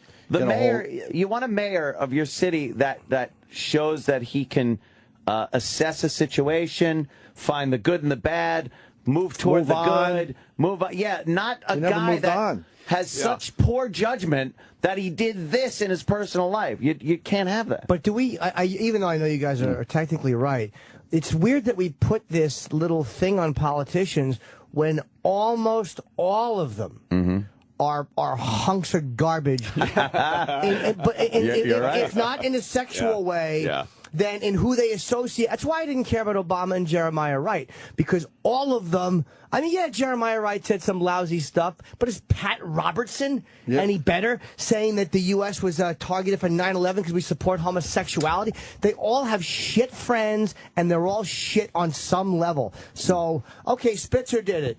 Weiner did it.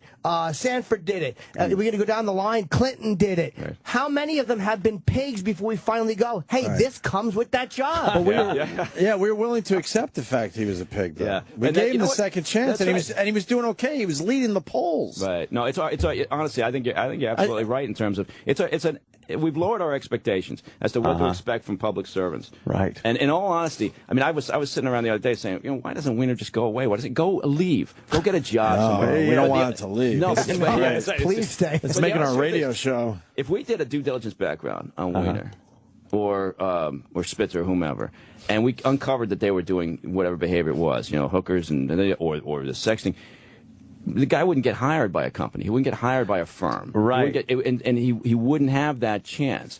And Spitzer, in this outrage, came out and said, I'd have to fire somebody like Weiner if he was up to this sort of behavior.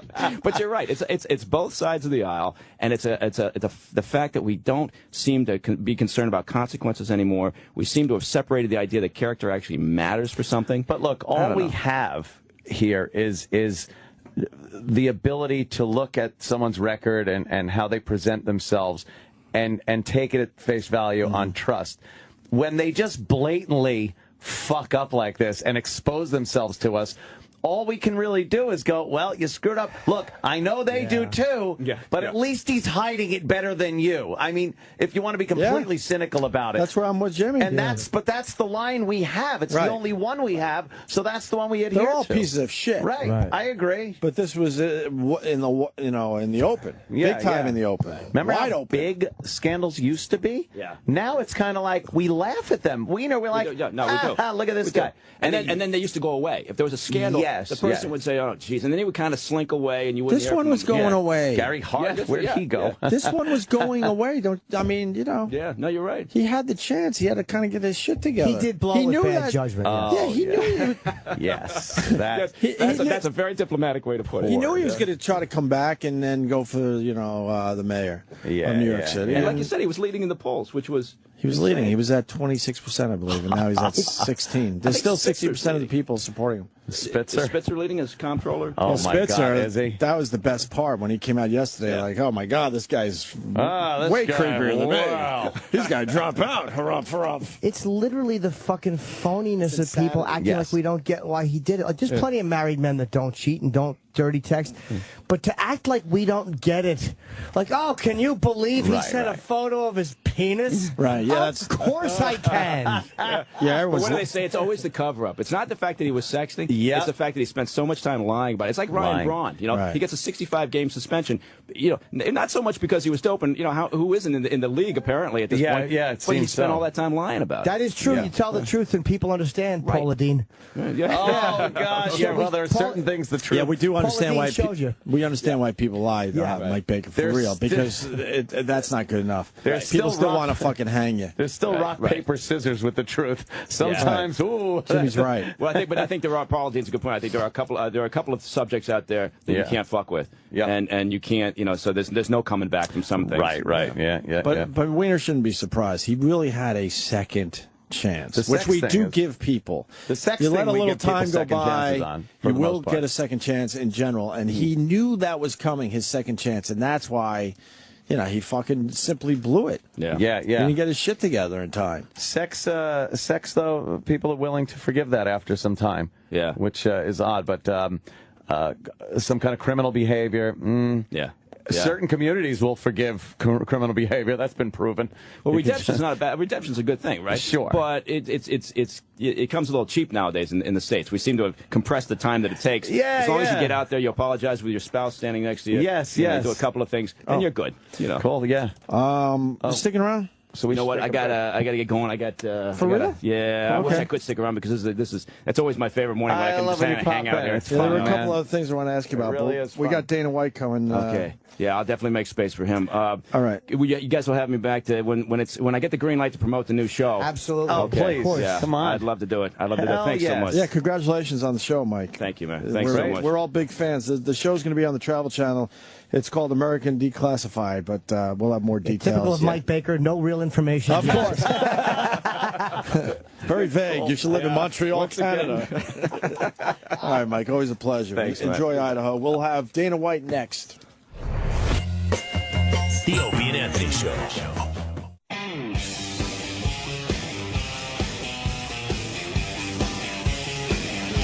Very happy to have Dana White back in the studio. Maybe not. We just caught up with Dana, and he just gave us amazing shit. So I guess we don't have to do the interview. Oh, it was a read? Yeah. All right, well, we're back anyway. Was that a read? Yeah. Oh, fuck it. Who was it for? It was for the fine folks of Dish Network. Yeah, people know about Dish. Good enough. Good enough to hop and go get it. Don't All right, worry blah about blah blah. so much. We'll make good on that one. Dana hasn't been in studio in a while. You've been on the phone a bunch of times, and I was telling Dana off air, and I want to say it on air, that every fighter that has come through here they've all been great for us.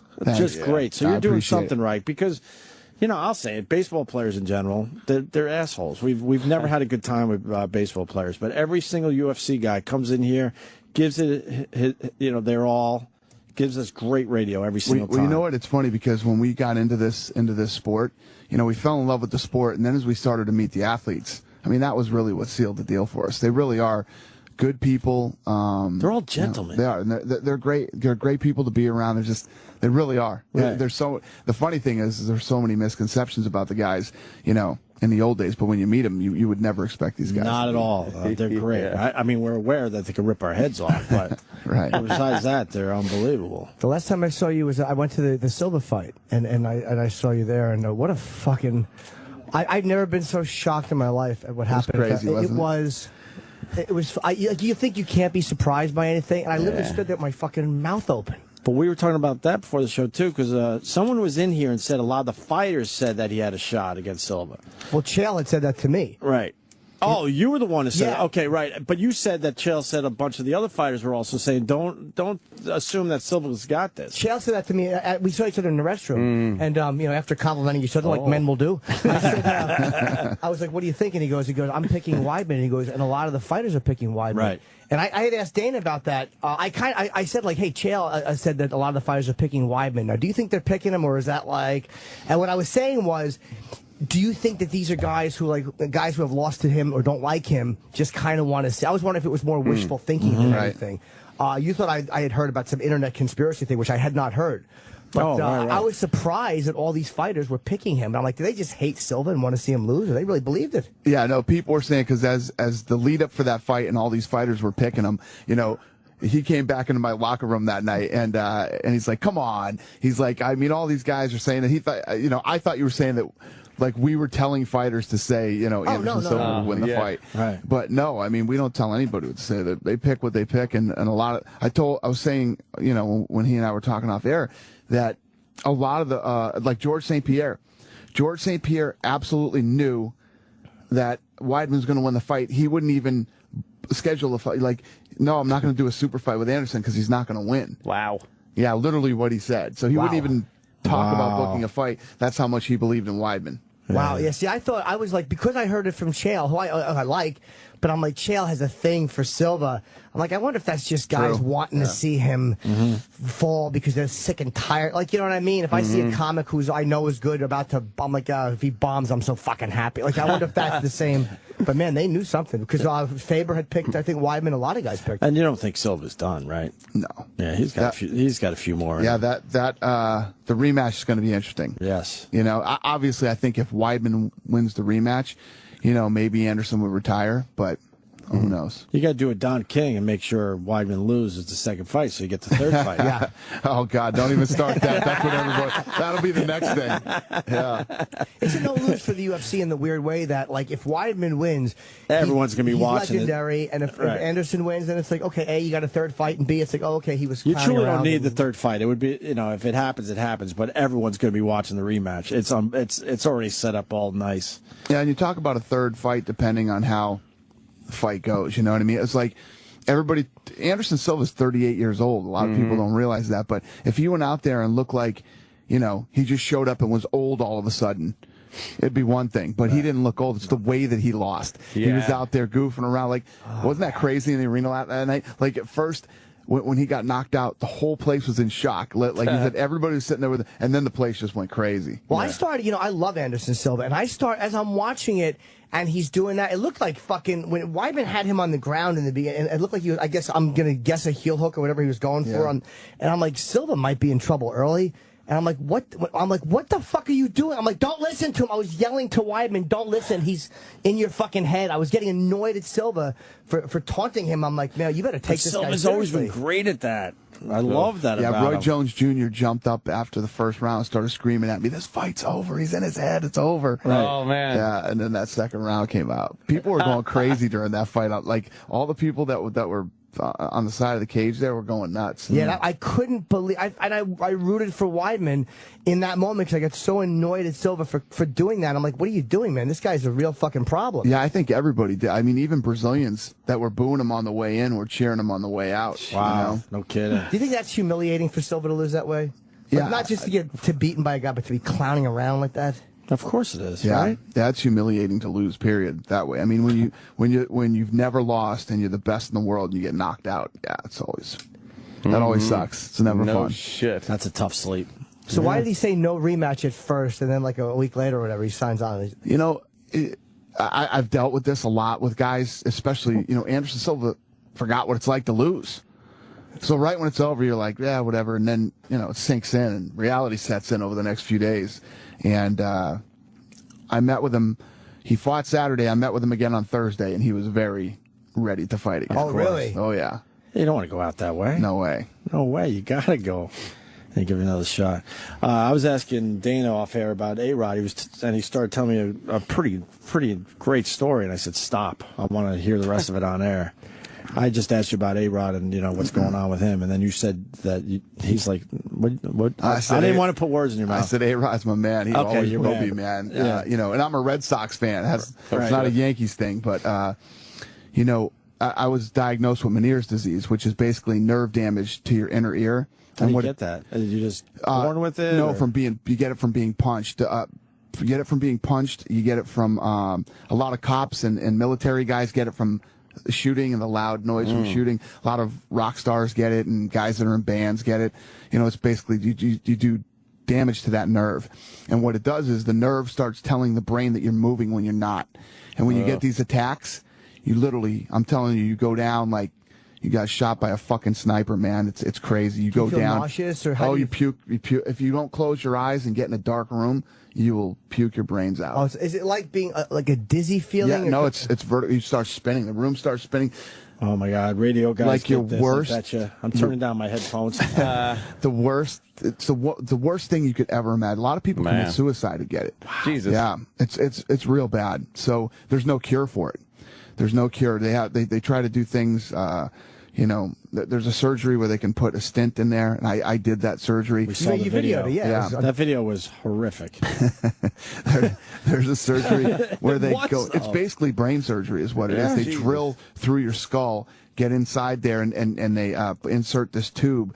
And there's another one where they go even deeper, and they cut the nerve itself, and you have to learn how to walk again. Jeez. After they cut that Oh nerve. my God! Now they didn't cut the nerve for you. No, I didn't cut the nerve. I went for the stent, and it actually made me worse. I went from having attacks every once in a while to having attacks every day, and then it also gave me tinnitus. And tinnitus is the constant loud ringing of the ear.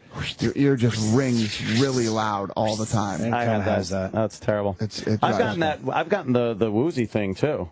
Really? I've definitely gotten that. Where been sober? Exactly. Oh no! See, no, it was from constantly drinking. Wait a minute. Sorry. No, I've gotten that before where. I'll be working on something, working on some equipment in the, downstairs, and I'll have to go like this, maybe turn sideways, and totally disoriented, where you're completely spun around. You got to shut your eyes, go look up, straighten your head out, and then it's gone. But not totally gone, just still a little woozy. That could be. Symptoms of it coming out. How long ago? When's the last time you had? Listen to me talking to him like I'm a doctor. So when was the last time you had these things? This happened for years and years and years, on and off. Oh, really? Yeah. It's terrible. It could be, but when you get this, you're down for hours. Some people are down for days sometimes. Whoa. Okay. Yeah, when I would get an attack, I'd be down for 9-10 hours. Oh, wow. Yeah. At what point after surgery did you realize, oh my God, it didn't work? How long did it take you to realize, fuck, it made it worse? A couple months. Oh, a while later, okay. Yeah, well, no, I knew I was, because after that surgery, you recovering from that is brutal. I literally did that surgery, flew home the next morning, and then flew to Chicago for the UFC on Fox Chicago fight. So I kept right on going. Well, you hit it pretty well because your work ethic everyone knows about. So I can't imagine you being down and out for 9 hours. I was toughing through it. But my life, the year after that happened to me, my life was so different. I literally couldn't do anything, man. I was just down and out. I didn't work out for over a year. Damn. Wow. Yeah, it was driving me crazy. So I was literally at the point where I'd just given up, and I said, this is going to be the rest of my life. This is my life now. Brutal. My quality of life is over. It's just not ever going to be what it was before. So I get a call from A-Rod, and Kobe Bryant had sent him out to Dusseldorf, Germany. His knee and back. They do this stuff out there where they take your blood, and they do what's called spinning. And I'm no doctor, so I can't really explain exactly what they do. But they take your blood, they incubate it, they spin it. And then they inject it back into you 10 hours later. And I got the injection on Sunday. I flew back to Vegas from Germany, And that was Sunday. I landed. I went to bed. Got up. I had to fly to Stanford. I spoke at their business school on Monday, and I didn't really feel any different. Flew back home, worked a little, went to bed, woke up Tuesday morning, and felt like fucking Superman. Jesus. I'm not kidding you, man. I felt like I could fly to work. I could have flew to work that Tuesday. And from that day on to right now, my life has been exactly the same as it was before I had the surgery. How long ago was this that you got it, the final? I've had, so what happens is when you fly out there, they take so much blood.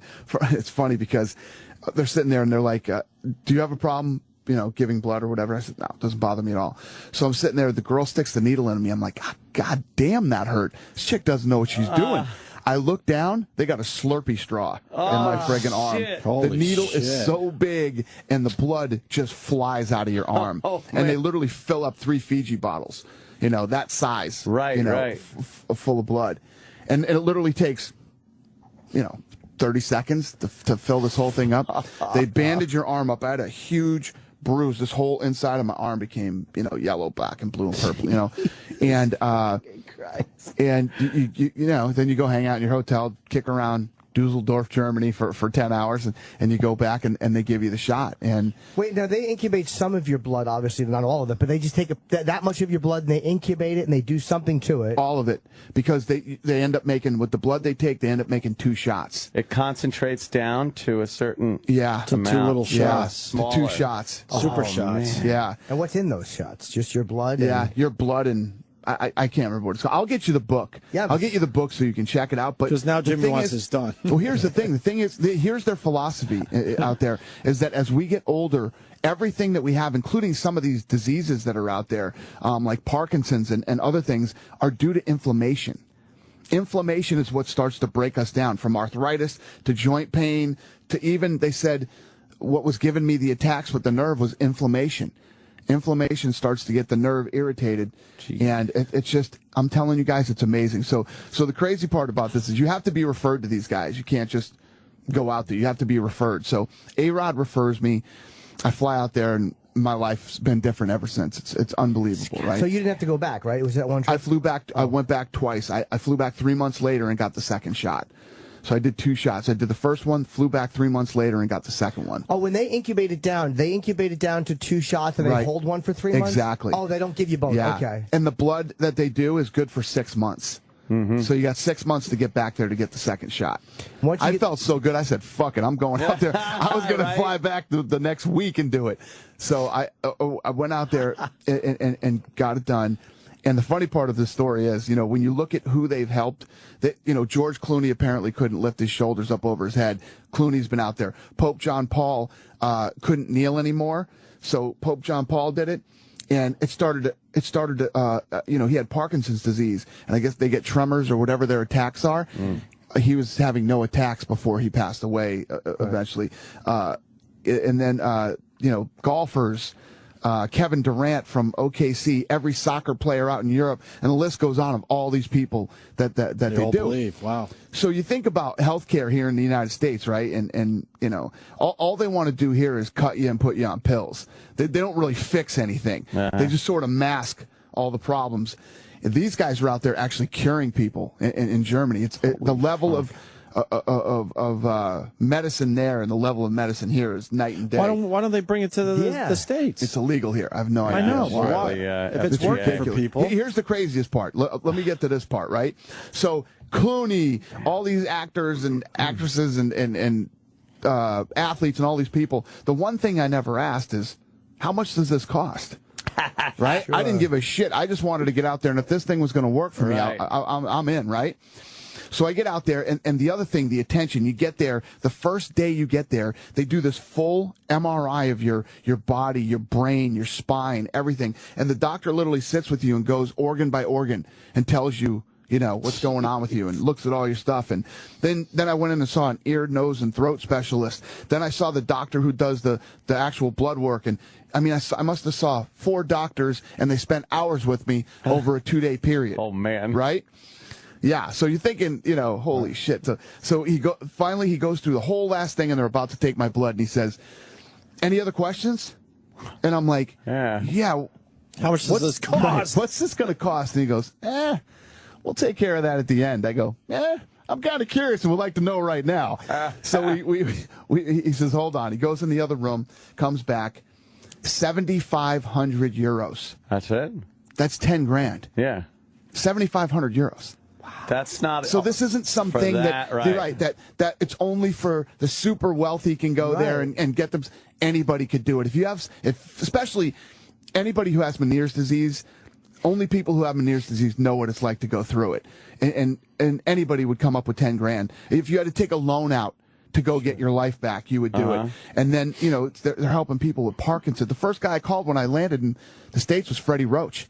I told Freddie Roach, Freddie, I'm telling you, go try this thing, man. I don't know if he's done it, but I set him up to do it. I don't know if he has. So have you had an attack since? No, nothing. No, wow, that's I am a healed, miracle. man. I'm like 100%.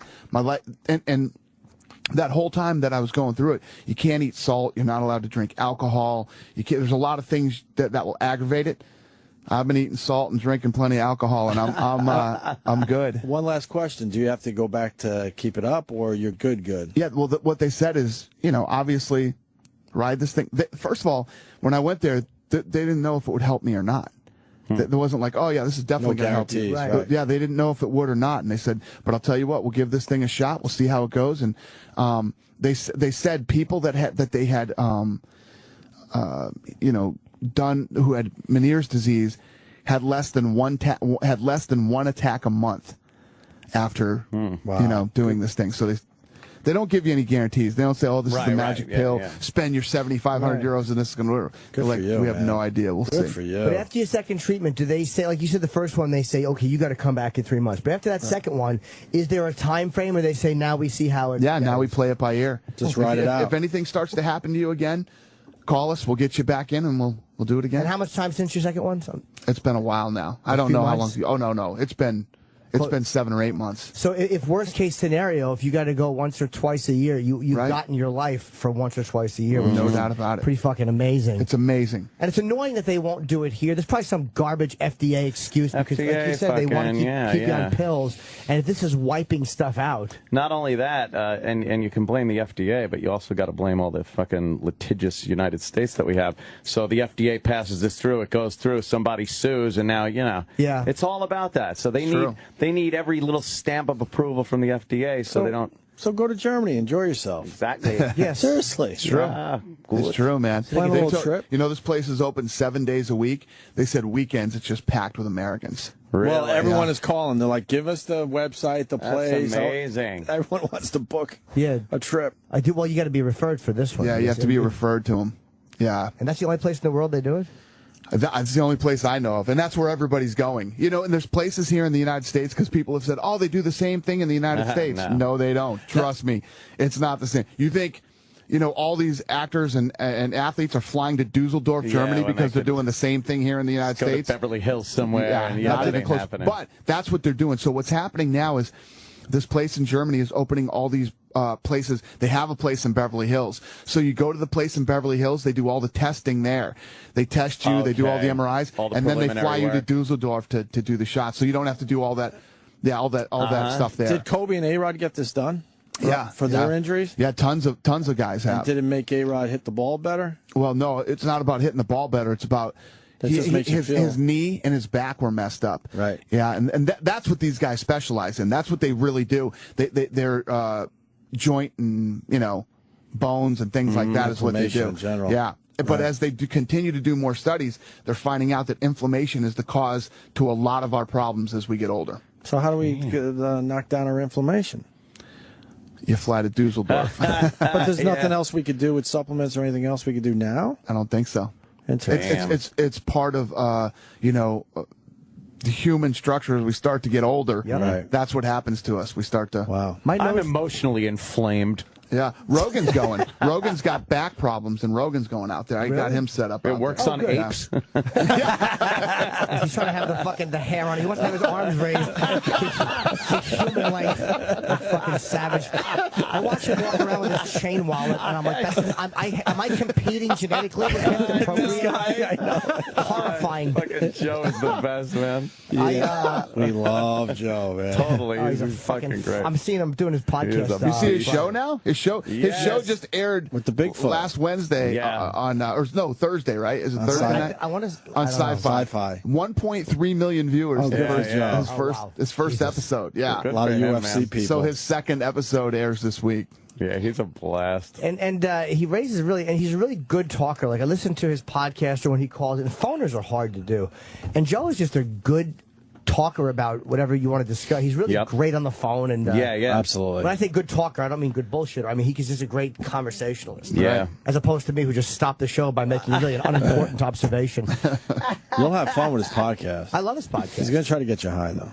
Nah, he knows I don't. Yeah. You know what I mean? He's going to try, though. He did it to me. He did it to me too. Did he really? First time in I couldn't even tell you 15 years, I think. Yeah. And he's blowing smoke in my face, and I finally took a baby hit. I'm not gonna overplay this. I took a baby hit, but it set me off. I was like, wow, this isn't bad. I don't mind this. What do you like high?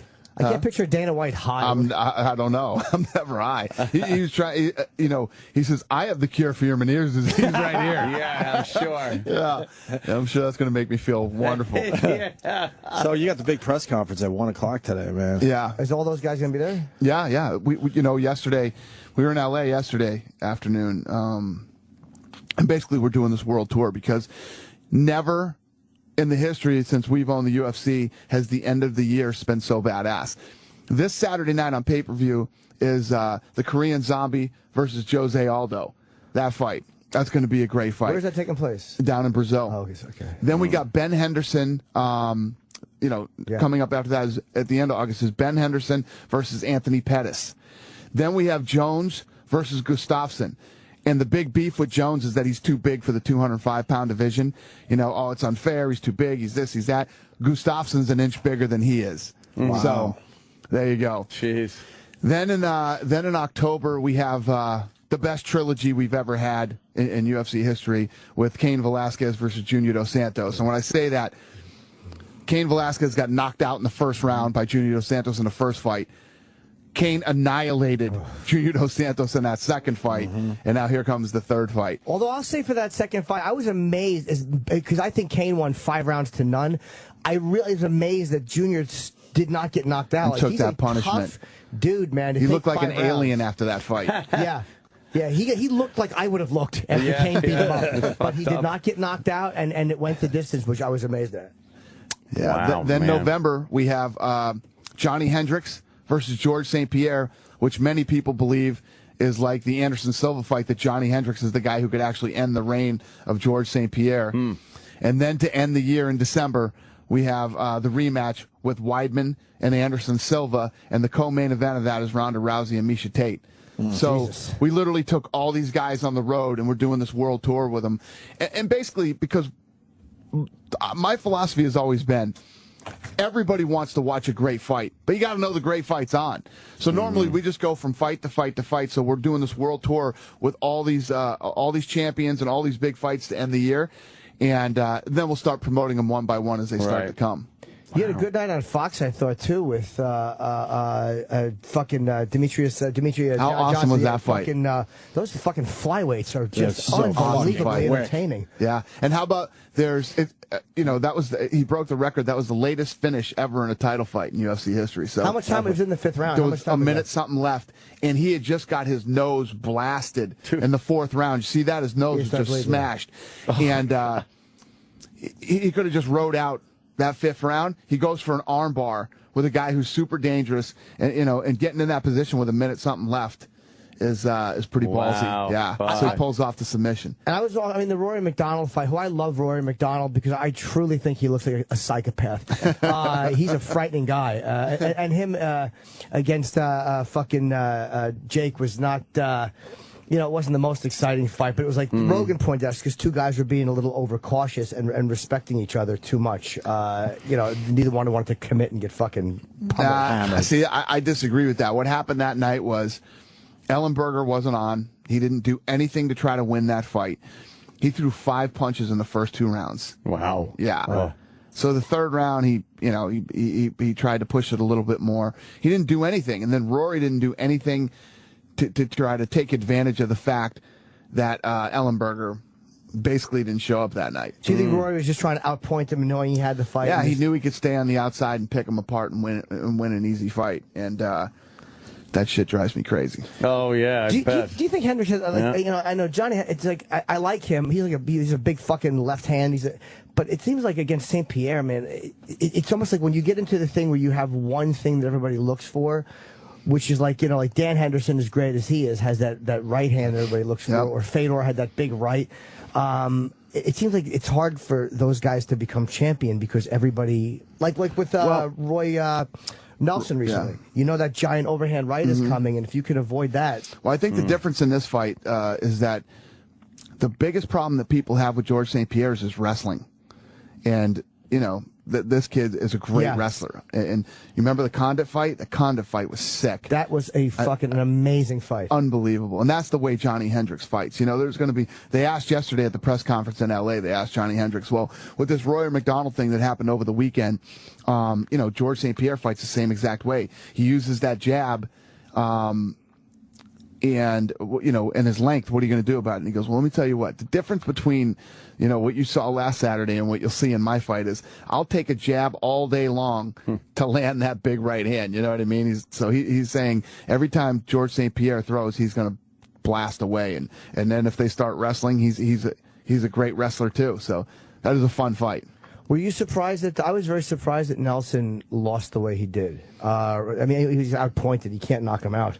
But it just seemed like he was tired and sluggish, and it was like, fuck, I wanted to kind of see him get a title shot. A lot of times guys who, you know, the guys who beat Roy Nelson all day long are guys who can box. Guys who can stay on their feet and box and you know, those are the type of guys that beat. Remember what Junior Dos Santos did to him?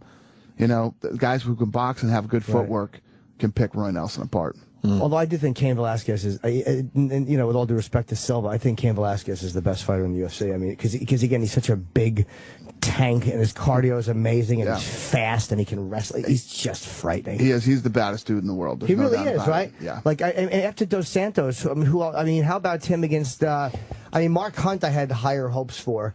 Mike Hunt. Hey, would you blow me? Do you need to ask, Ant? Or the other, who else did I want to see fight him? Fucking Cormier, Daniel Cormier. Yeah, Cain Velasquez is one of these guys that when he gets you down on the ground, all he does is just keeps imposing his will and just doing damage, man. He doesn't stop. He just keeps going until he smashes you and you quit. Well, I think that the fights you have coming up are absolutely amazing, and I'm probably going to go to this thing today. Are you really? I think so. Yeah, it's at the Beacon. You should mention it's at the Beacon Theater. It's open to the public too. Beacon Theater, and I think 1 o'clock. Yes, 1 p.m. The big press conference. Who's going to be there today? Let me see. It's going to be obviously Dana. And, John Jones will be there. Kane, St. Pierre, Ronda Rousey, fucking Junior. Alexander Gustafsson, Johnny Hendricks, and of course Misha Tate will all be there. Jesus, that's an amazing lineup. Yep, the whole crew will be there today. So it was awesome. Exciting. We did LA yesterday. Place was packed. Tons of fans showed up. It was good. People were going crazy. So if you're not doing anything, or you know, I don't think you have to promote it. I think leave work today. Leave work today and come on down. A lot of people are going to be at the theater 1 o'clock. I'd like to be introduced to Misha Tate. Yeah, I like her. She have a gentleman friend, maybe? She does, but you can't hit on a girl in the UFC. What do I have to offer? Please. Ronda Rousey was in, and she was very conversational, and someone's like, "Hey, she was great. What am I going to say to her? Yeah. Hi, you want to go to the beach and be embarrassed by me? Well, we got to take a break. We actually got Anna Gunn coming in too. Yeah, she's if you want to stick around, you're Breaking Bad. more than welcome, Dana. It's up to you. She's bro. from she's one of the co-stars of Breaking Bad. Breaking Bad. oh yeah, everybody talks about that show, man. Yeah, it's huge. Like everybody's addicted to that show. It's huge. Oh wait, it was your birthday today?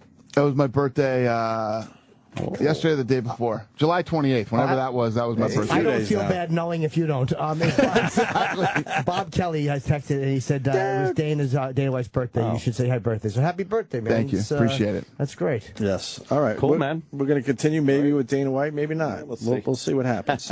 Thanks. This is the Opie and Anthony Show.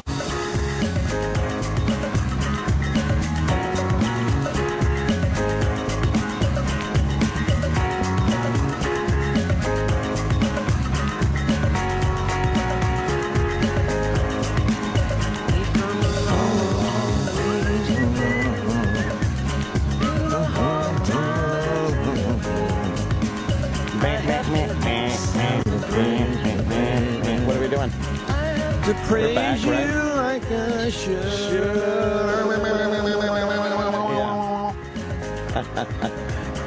We got Anna Gunn walking into the studio. Hi, Anna. Take a seat. Make yourself comfy.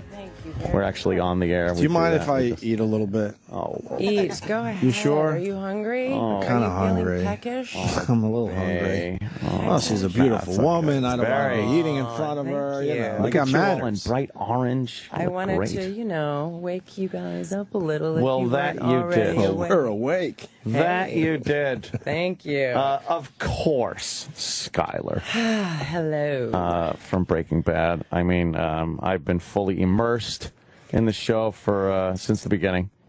And what do you say? Because I got to bring up everybody. Seems to want you dead on the show.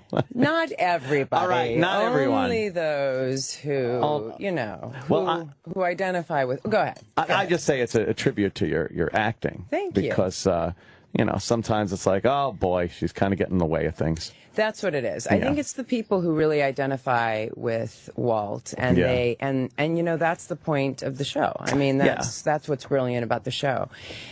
People really get behind the story of Walt, and they get behind the idea of a guy who's been really pushed down by life and disappointed and has had to take a lot of things that he didn't want in life. And I think that Vince wrote him so brilliantly and Brian plays him so brilliantly that people root for him and they cheer for him. And he is both the protagonist and the anti-hero at the same time. Yeah. So it's such a brilliant construct. And then, in a way, Skyler is kind of the antagonist because she's the one who stands in the way of him doing whatever he wants to do, most of all. Right. And that makes some people kind of pissed off. Yeah, because like the viewers, they see someone like Walter kind of progress through the show from this schleppy kind of guy. Right. And very realistically and gradually, he turned almost out of necessity for every instance of evil that he does. Yeah. It's almost like, well, he wouldn't do that. And then, well, I guess he has to now. Right. Kind of gets caught up in it. I've never seen a character so bad that people root for. I know. So much. And yeah, you get in there, the voice of reason to a point. And people are like, hey, get out of his way. I know. What are you doing? Exactly. It's really bizarre. And we were at first, the writers and Vince and I were like, what is going on? Why are people so upset? Yes. But it really is, I think it's really about that they just want him. They put themselves in him and in his corner so much. And she is the one even more than the villains in the show, like Gus Fring or Tuco or any of those really bad guys who for a while were bigger threats than anybody else. She's the consistent one who says, this is not okay. You can't do this. Yeah, yeah. And she's the one who kind of stands there and says there are consequences, there are repercussions. And that makes people upset psychologically. It really gets in there and does something to them. And it's kind of brilliant that it's kind of brilliant. There. It's amazingly brilliant. Yeah. Because, again, as a viewer, you almost want to see how far Walter is going to go without somebody holding him back. Exactly. So you sit there and go like, oh, God, Skyler's getting in it again. I know. Why make him stop? Don't. Isn't that what kind of prevents it from becoming like a cartoon of somebody? Is the fact that in real life you do have people in your way, or you do have people in your ear, and it's like without that, then all of a sudden it's just like a Superman. It doesn't make sense. Like how would he would just go off the rails, and I think it would become kind of ridiculous. And I think Vince knew that. Yeah. And the other thing was that Vince, from the beginning, he said, I don't want you, like, whenever I'm a pretty emotional person and I'm a pretty, you know, I'm very, emotions are very much on the surface for me. So when I first found out, for example, about his cancer diagnosis, tears jumped to my eyes, and Vince very specifically said, Skyler is not a person where emotions come to her easily. They're deeply buried in her. So it was important for him, for her to be a really, really kind of strong, steely person. And that's what he wanted from her. And again, that also sometimes makes people feel like, I don't know if I like that, because they think bitch. Sometimes. And that word gets thrown around, and that's a little tough. You know, that's a little tough to handle, because you think, why is that bitchy? She's actually just a kind of formidable, strong person. And why is it bitchy to just be strong and to stand toe to toe with a man and say it's not okay? It's so odd to have a show where a lot of the before Walt's getting into making meth wasn't shown, but you could see the result of what your lives were during all those years of him just being the teacher, you being the housewife and mother, and you could see, without even having to show it, what it produced and set it up so we could get into the, you know, the unbelievable craziness of what happened. Did you have a backstory that you had to kind of, here's what your life was? Yeah, I mean, Brian and I talked a lot about it because there wasn't much there, but we really kind of created this idea of what drew these people together. And certainly there was, we felt a real attraction and a love between them, but we thought the thing that probably was the biggest attraction between them was their intellect. I think Skyler is as smart as Walt, as intellectually smart as he is. She is his equal in that. Right. And so, and it's also both, it's their downfall as human beings, really. I mean, they think they're kind of smarter than everybody else. Than everyone else. Well, you know, so that's why, in a way, as the show goes on, they become almost like the Macbeths, in a way, because they think that they can outsmart everybody else. They think they can create these lies and these scenarios. A point, they have been. I mean, you know, obviously things change with the last half of the last season coming up. This is it, obviously. I was so lucky. I got an advanced copy of the first episode of this. I loved it. Don't worry, no spoilers, people. That was nice of you to put it online, too. Yeah, right. People were saying that. They're like, come on, put that up online. I'm like, you don't think I want another one maybe at some point? Exactly. Be like, here's another one. I am not saying anything or doing, but it is totally in line with everything that the magnificence that's been the show up till now.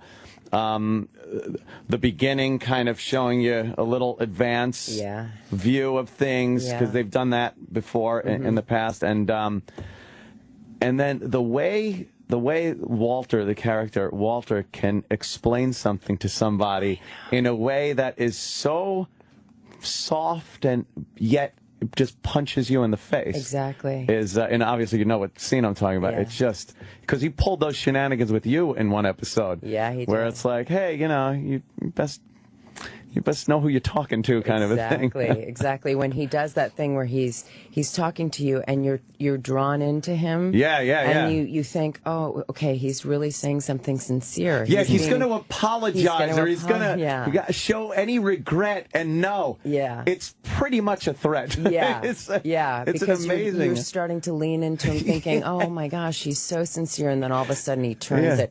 And he does that thing, you know, with his eyes when he gets all Heisenbergian. Where he suddenly does this, he gets Heisenbergian, and he does that little thing with his eyes where all of a sudden, and even acting with him, because obviously I know Brian really well, and he's a great guy, and he's funny and sweet and lovely, but all of a sudden he does this thing where his eyes just narrow and they get hard, and even acting with him is a little bit like, I'm going to back up a little bit. I'm just going to take a little step back. He is an amazing actor. Amazing. To pull this role roll off also. And we've had him in before, and I was talking to him about how it's so odd to see a little bit. He denied it, but you could see it when he's kind of, because there are parts that are actually funny in the show. Oh, yeah. And it's almost part of that Malcolm in the Middle dad. A little bit of that comes through. Absolutely. At times. And I think I don't know him, but I would assume he's kind of like that in real life. He is. He He's seems to have a very funny. good sense of humor. He's got a great sense of humor. And Yeah. those long, intense scenes that we had to do together, you know, those are pretty rough to keep up for 12 hours a day. So there was a lot of laughing and pranks and I wouldn't doubt it. jokes. Yeah. And you were both in Seinfeld. We were both in Seinfeld. We were. We have that. Yeah. Dr. Watley. And, exactly. And you were in the one with the glasses, George's glasses. I was. He had the wrong glasses and insisted that it was Jerry's cousin. That's right. Kissing somebody. Yeah. And it turned out to be the policewoman kissing her horse. Exactly. Oh, exactly. okay. He kept saying, "But my cousin looks like a horse." Yeah. It was the best. Oh, it was fantastic. I watch the show all the time. So anybody that's on Seinfeld, I'm just like, it's the fantastic. How do you feel with the show ending? That's gotta suck. It's really bittersweet. I mean, this we wrapped in late March, and we all had a good cry, but we knew that we were going to have this kind of farewell tour in a way, and so we knew we were going to have all this time to spend together. But now that this is actually coming to an end. We've had some panels. We had a New York Times panel last night, and we all kind of started tearing up and a little bit of crying in public now, because it really is coming to an end, and we know that this time together is truly coming to an end, and that's hard because this has been the luckiest job of all of our careers. We know that, and it's fantastic that you could take, I guess, 5 seasons. Yeah. What it ends up being. And not and stop it where people want more. Obviously, people want this to continue, but to make that commitment to no, this is what it is it's brave. It's very brave. It's brave. Because obviously you could milk a show until there's nothing left. They do it all the time. But it seems like the perfect length for this to turn around and from talking. Wouldn't 6 seasons be the perfect? Just 6, one more. One more just time. One more. It's sort of like it is 6 because 5 is drawn out. 5.5. 5.5. It's almost like 6. I know that just from having done like little teeny episode work and stuff, you get attached to people quickly. Like, you form a weird bond with people you do see. If you're there for more than one day, it's like you see each other craft services, and you're like, all of a sudden, like, hey, you're pals. And then they go on to much bigger things, and they feel no connection. But I can't imagine doing season after season with the same people and then having to call it quits. It's a rough way to. It's rough. It's true. But the last day when I wrapped, Brian and Aaron and I had a group hug, and there was a little bit of crying. But then Brian said, just think in 6 months we won't remember each other's names. He's such a funny guy. Aaron, there was a great scene with you guys when Aaron was eating over the house. Oh, my God, that was the best That scene. was one of the greatest scenes. How uncomfortable you guys made it. It was so great. He's just babbling about something. He's Walter's looking at him, and you're just so angry. So angry, with the whole guzzling my situation. wine. Yeah, just drinking at that point. And but everything fits so well. The writing is done so well on that show. It's brilliant. It's brilliant. And I loved, and Aaron he's sitting in between us like he's the uncomfortable kid between the feuding parents, just looking at us like, oh God, I wish it was anywhere else in the world. We had to stop ourselves from cracking up the entire time. Yeah. And then he ate so many green beans that at the end of that scene he said, I'm never going to eat a green bean again. Oh, really? A few takes? Yeah, quite a few. Now, have you looked at other scripts and stuff since this ended, or like? Yeah, I'm getting a lot of really interesting scripts. I'm looking at a lot of movie scripts right now, and I went to the Sundance Institute this summer, and I did the Director's Lab, and I did this really interesting role that was kind of like a female Walter White kind of character. Where it's the psychological portrait of the making of a zealot, and it's the female kind of version of that. So that was really interesting. So hopefully we'll get that made this year. Yeah. So you want to do a movie as opposed to? Would it be hard to do something episodic right now because you're just coming off this? Yeah, I mean, I'm looking at some television stuff as well, but I'm really interested in doing some film, and I'm also a big theater girl, so I'm looking at some theater projects as well. Yeah. It's it's amazing what can be done off of network television. Yeah. That's why I would assume it's probably hard to be offered something on a network where it's like, you know, I was just able to read dialogue that was so realistic, and to go to episodic network television's got to be rough. Yeah, I mean, this is some of the best writing that any of us have ever encountered. Yeah. And when you come off of writing like this, the bar is so high. So it's just so lucky, but then you're kind of spoiled. So you have to choose carefully. So, but it's opened a lot of doors for all of us. So we're in a good place. Now, obviously, you know, you can't tell us anything. I'm going to tell you. Oh, nice. All of a sudden, Vince Gilligan comes in the door and tackles You will me. be quiet. Yes. Would there be any even possibility there could later be a reunion of sorts?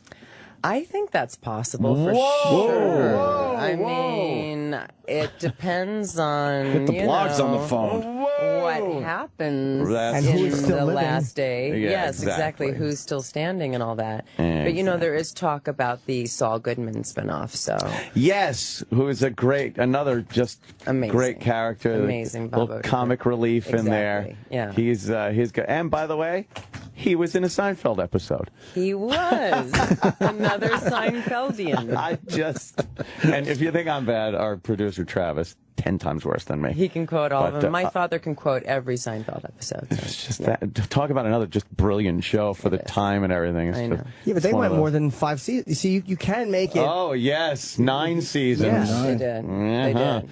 Well, I guess for the comedy, it's a little bit easier than with an actual drama with a real story. Yeah, you just keep going. You don't have to Yeah. worry. I thought the episode where Jerry becomes a meth dealer was great. It was.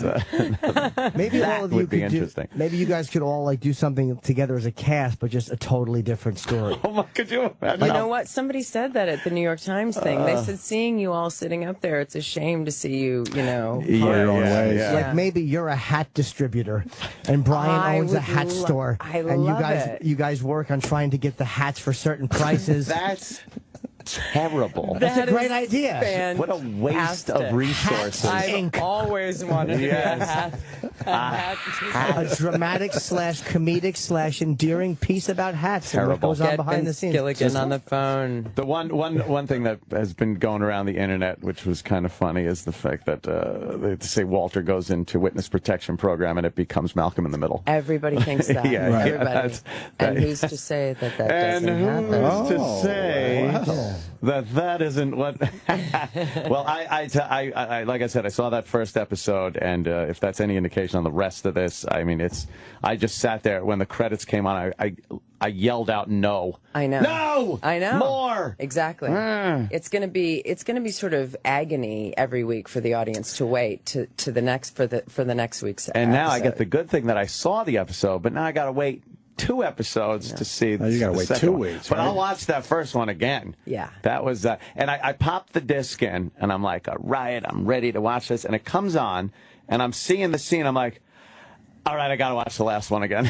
So I had to pull it out because From they the last- screw with you. Yeah. Yes, So I had to watch the exactly. last season's last episode. And they're going, because they always start off these shows with something that you don't think makes any sense. Exactly. You're looking at a flower. You're looking at that. And this one, you're just seeing skateboards. Right. Skateboards. And Yeah. you're like, all right, why am I seeing this? Did I Yes. miss something? Yeah. And it all makes sense. And it's fantastic. It's great, and it The, launches. I mean, it's like they don't ease you into this since Yeah. you've seen that first one. Oh. They shoot you off like a rocket. Right away, you're like, what is going? And that scene where she drops the grocery. I'm like, that's great. You're loving that you have inside info. Oh, it's the best. You're loving it. Look at. I love it. Are you feeling resentful right now? Yes, but for many other reasons. Where do we begin, Anna? You got 2 hours? Great. When does this premiere now? It premieres August 11th. August 11th. Yes. Sunday, 9 AMC. That's Of right. course, Skyler, Anna Gunn. Thanks so much for coming in. Thank you. You're a doll and a love. Thank you. Thanks so much. Anything, we're done Jimmy? for You got today. something to plug? See you guys tomorrow. That's it, huh? Thanks again, Anna. Thank you.